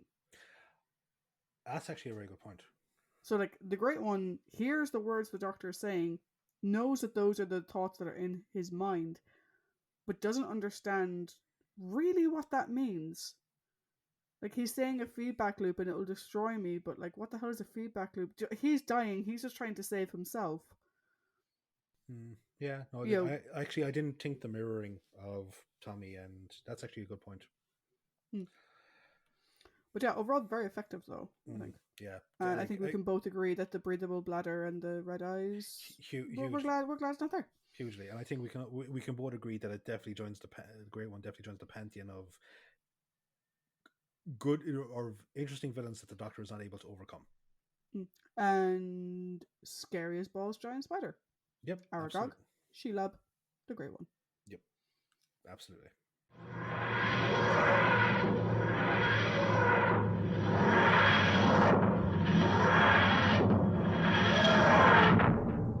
So we now come to the overall, our last overall for the Third Doctor. Yeah, which is sad, but hey, you know, there is more to come. Absolutely. Much more. Did you go first last week or did I go first?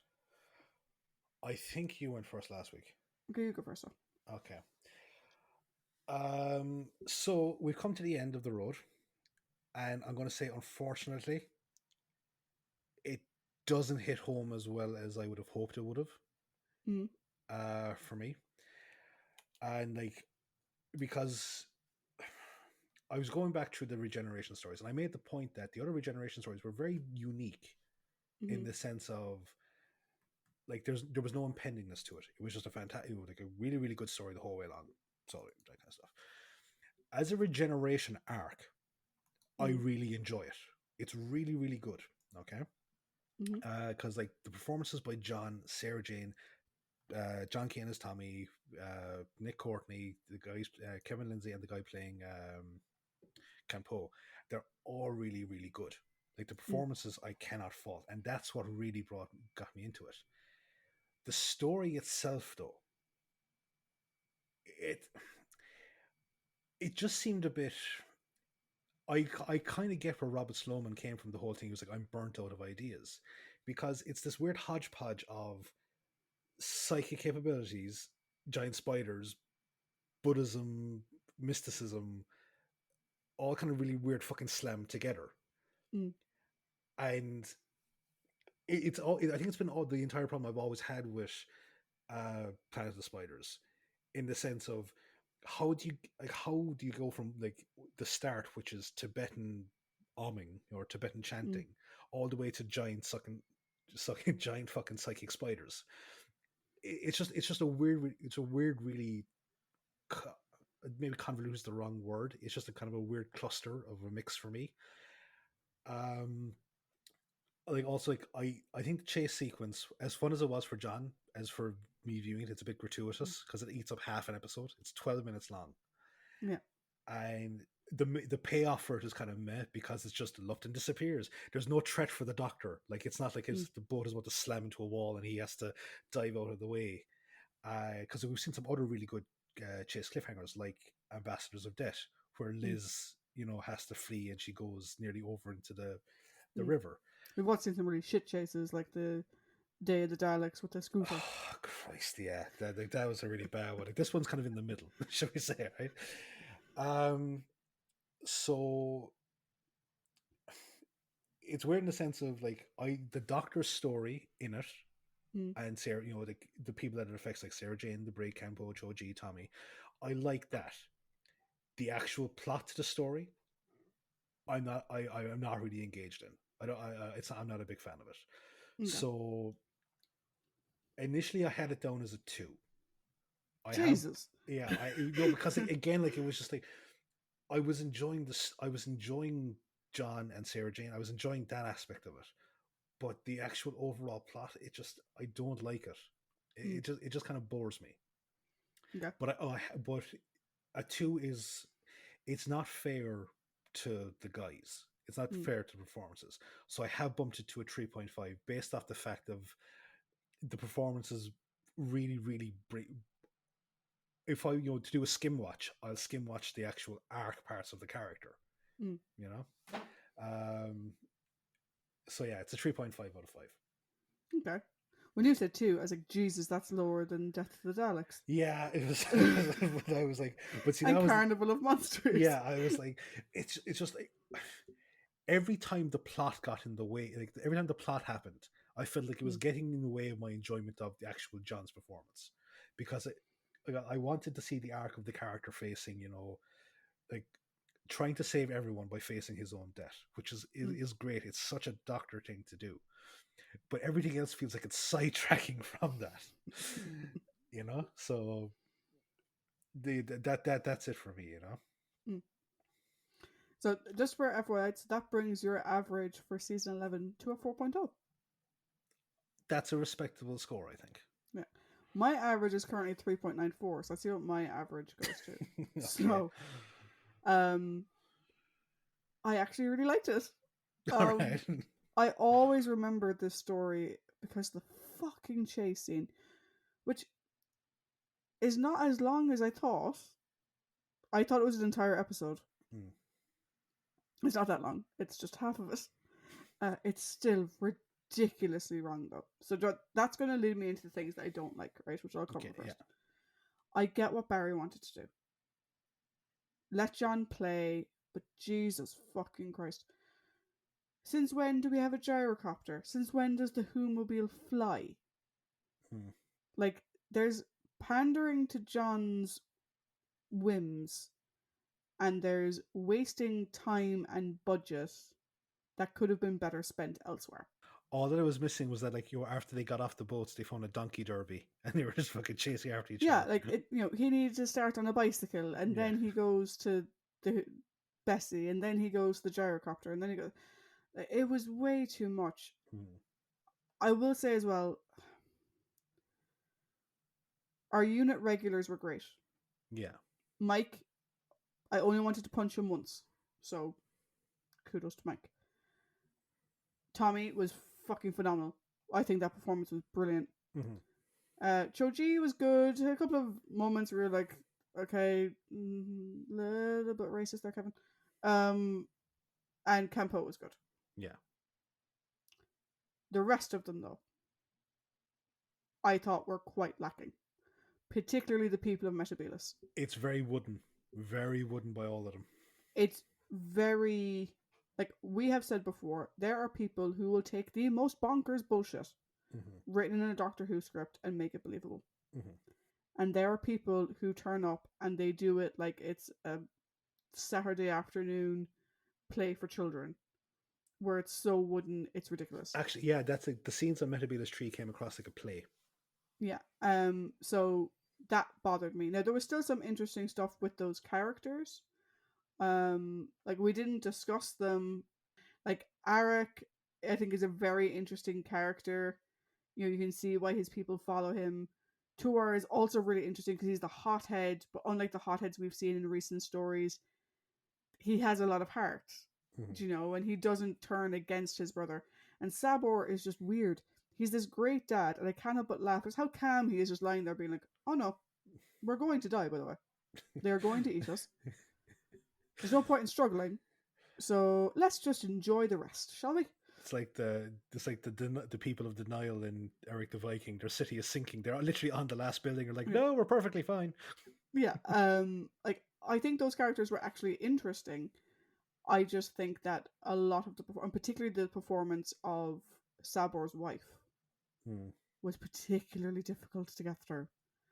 No offense to that actress and stuff, but it wasn't good. Surprisingly, in the words of Dara O'Brien, get that fucking ham off the screen. Surprisingly, the pacing wasn't as big an issue for me this time around, other than the chase scene. It is fairly fast paced, I'll give it that. On to what I did like though. The Doctor, fantastic. His arc, brilliant. Sarah Jane, brilliant. Like I said, playing all the hits there. The unit guys were very good. Like there were moments I liked Mike. Who'd have thought I've ever said that? I did actually like the story as a whole, and I'll come back around to my different read on the bits that you found off about that. Choji and Campo were great. The callback to the Doctor's recent and far past was great. The callback to Joe. The special effects on the spiders was really good. Like you said, they don't move around very much, but they mostly kind of like rock back and forth. There's a shuddering motion, which is creepy. Which is creepy as fuck. Yeah. The regeneration scene was brilliant, and Tommy's performance is fantastic. The thing I liked about the story as a whole is that I actually saw the two things as this perfect dovetail in a way that you didn't. Okay. Because we have Choji and Campo and Mike in the reason why he went. We have this Tibetan Buddhist monastery type setting, and this idea of peace of mind and power of the mind through internal self-reflection, through meditation and through looking within yourself. And then we have the mirror image of that, which is power of the mind through happenstance, through science in a way. with the spiders, and then we have the Doctor who kind of bridges the line between that, because he has Professor Clegg, who's a natural, um, you know, his ESP is natural, but we have the Doctor wanting to look at it from a scientific perspective. And I kind of liked how the three different ways of getting to a peace of mind or a power of the mind all kind of intertwined, and how you can see the corrupt nature of the way the spiders do it and the way that Lupton was doing it. You can see the scientific focus around what the Doctor was doing and how he was clearly missing something in there by playing with things that maybe he shouldn't. Hence why, sadly, Clegg died. And then we have the more natural way with Kempo and Choji. And so I actually quite liked the way they all kind of dovetailed in together. So I don't know, that was my read on that, and that was the way that I watched it. I honestly, I can see that, right? Especially when it's like this, because we talked about the point. I think the point that this might actually be the point of it, where Campo says that the reason that Tommy was able to survive for so long was because his innocent nature protected him from and like Yates, to the extent, no, Yates took a fairly bad bash of it, but his compassion for Tommy in that moment. So maybe that was like a surge of adrenaline, because, like, if he was just going off his normal compassion, he might be dead. But yeah, to your point, I can see it being like how the inherent abilities within someone, or the inherent traits within someone, are capable of overcoming the artificial traits given to someone else. It's like, and I get that, I can appreciate those points, but for some reason, those points that you just laid out to me and the watching of it, just for me, they don't click. They and as you say, they dovetail. They should fit together naturally. For me, it's just like my enjoyment of those two aspects of stuff and story just do not click for me. And that's okay too. Yeah, you know, you're entitled to your experience. No, absolutely. But it's the weird thing where it's like, I see what you're saying, and like on paper, like, okay, I'll put you this way, right? Like I've said to you like a couple of times before, I've said on the pod, like, I'm a big fan of professional wrestling, okay? Yeah. And you can have like guys that are like, like they're the peak performance of. Okay, okay. To give an example, right?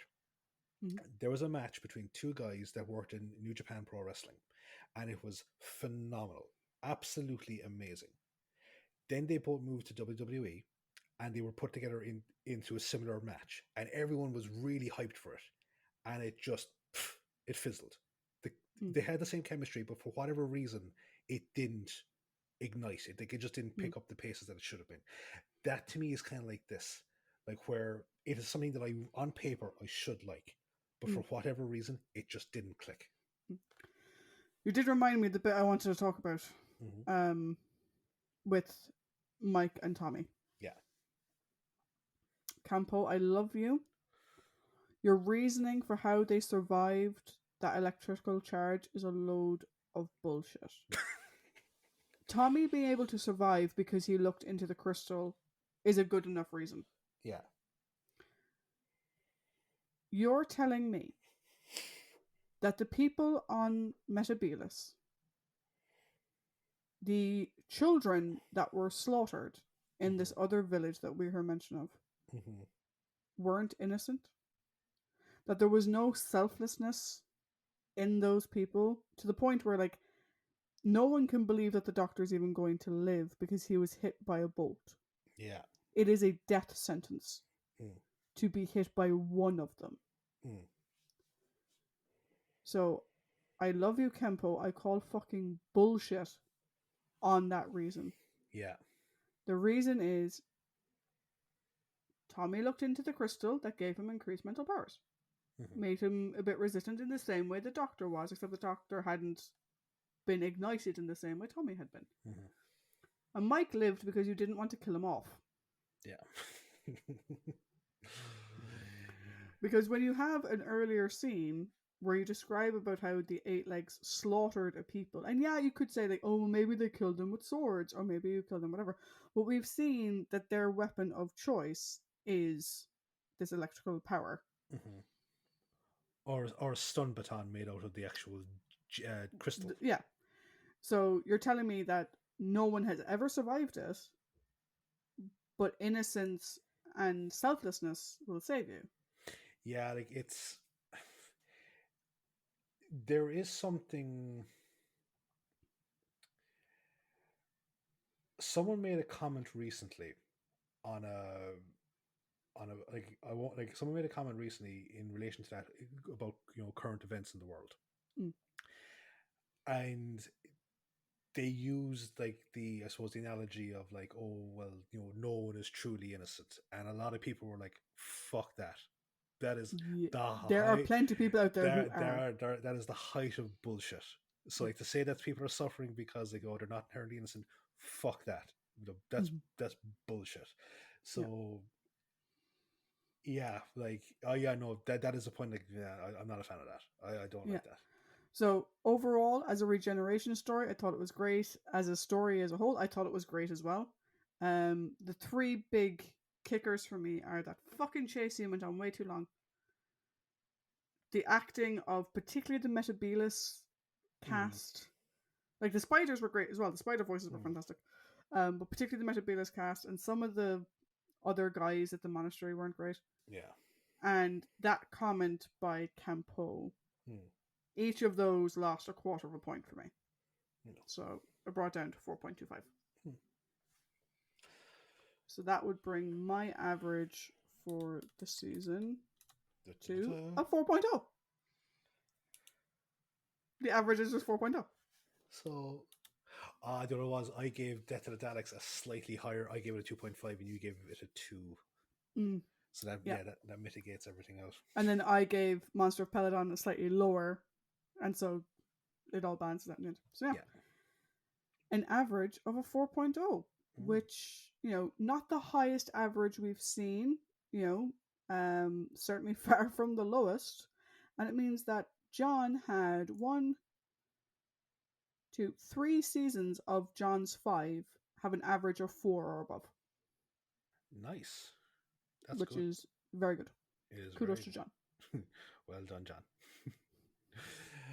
So we're not done with John yet, though. No, we're not. So we're going to say goodbye for today to the Mm-hmm. Caped James Bond. We said hello for a moment to Teeth and Curls, Yes. but we will be talking more about John this week. Mm-hmm. So on Wednesday, we will be releasing our special Rambling in the TARDIS, where we look back at the Third Doctor's strengths, weaknesses, as well as his best and worst stories. And after that, we are ushering in a new era. We are Yep. ushering in the Tom Baker, the Fourth Doctor era, with the story Robot. Yes. So, Until then, though, bye. bye.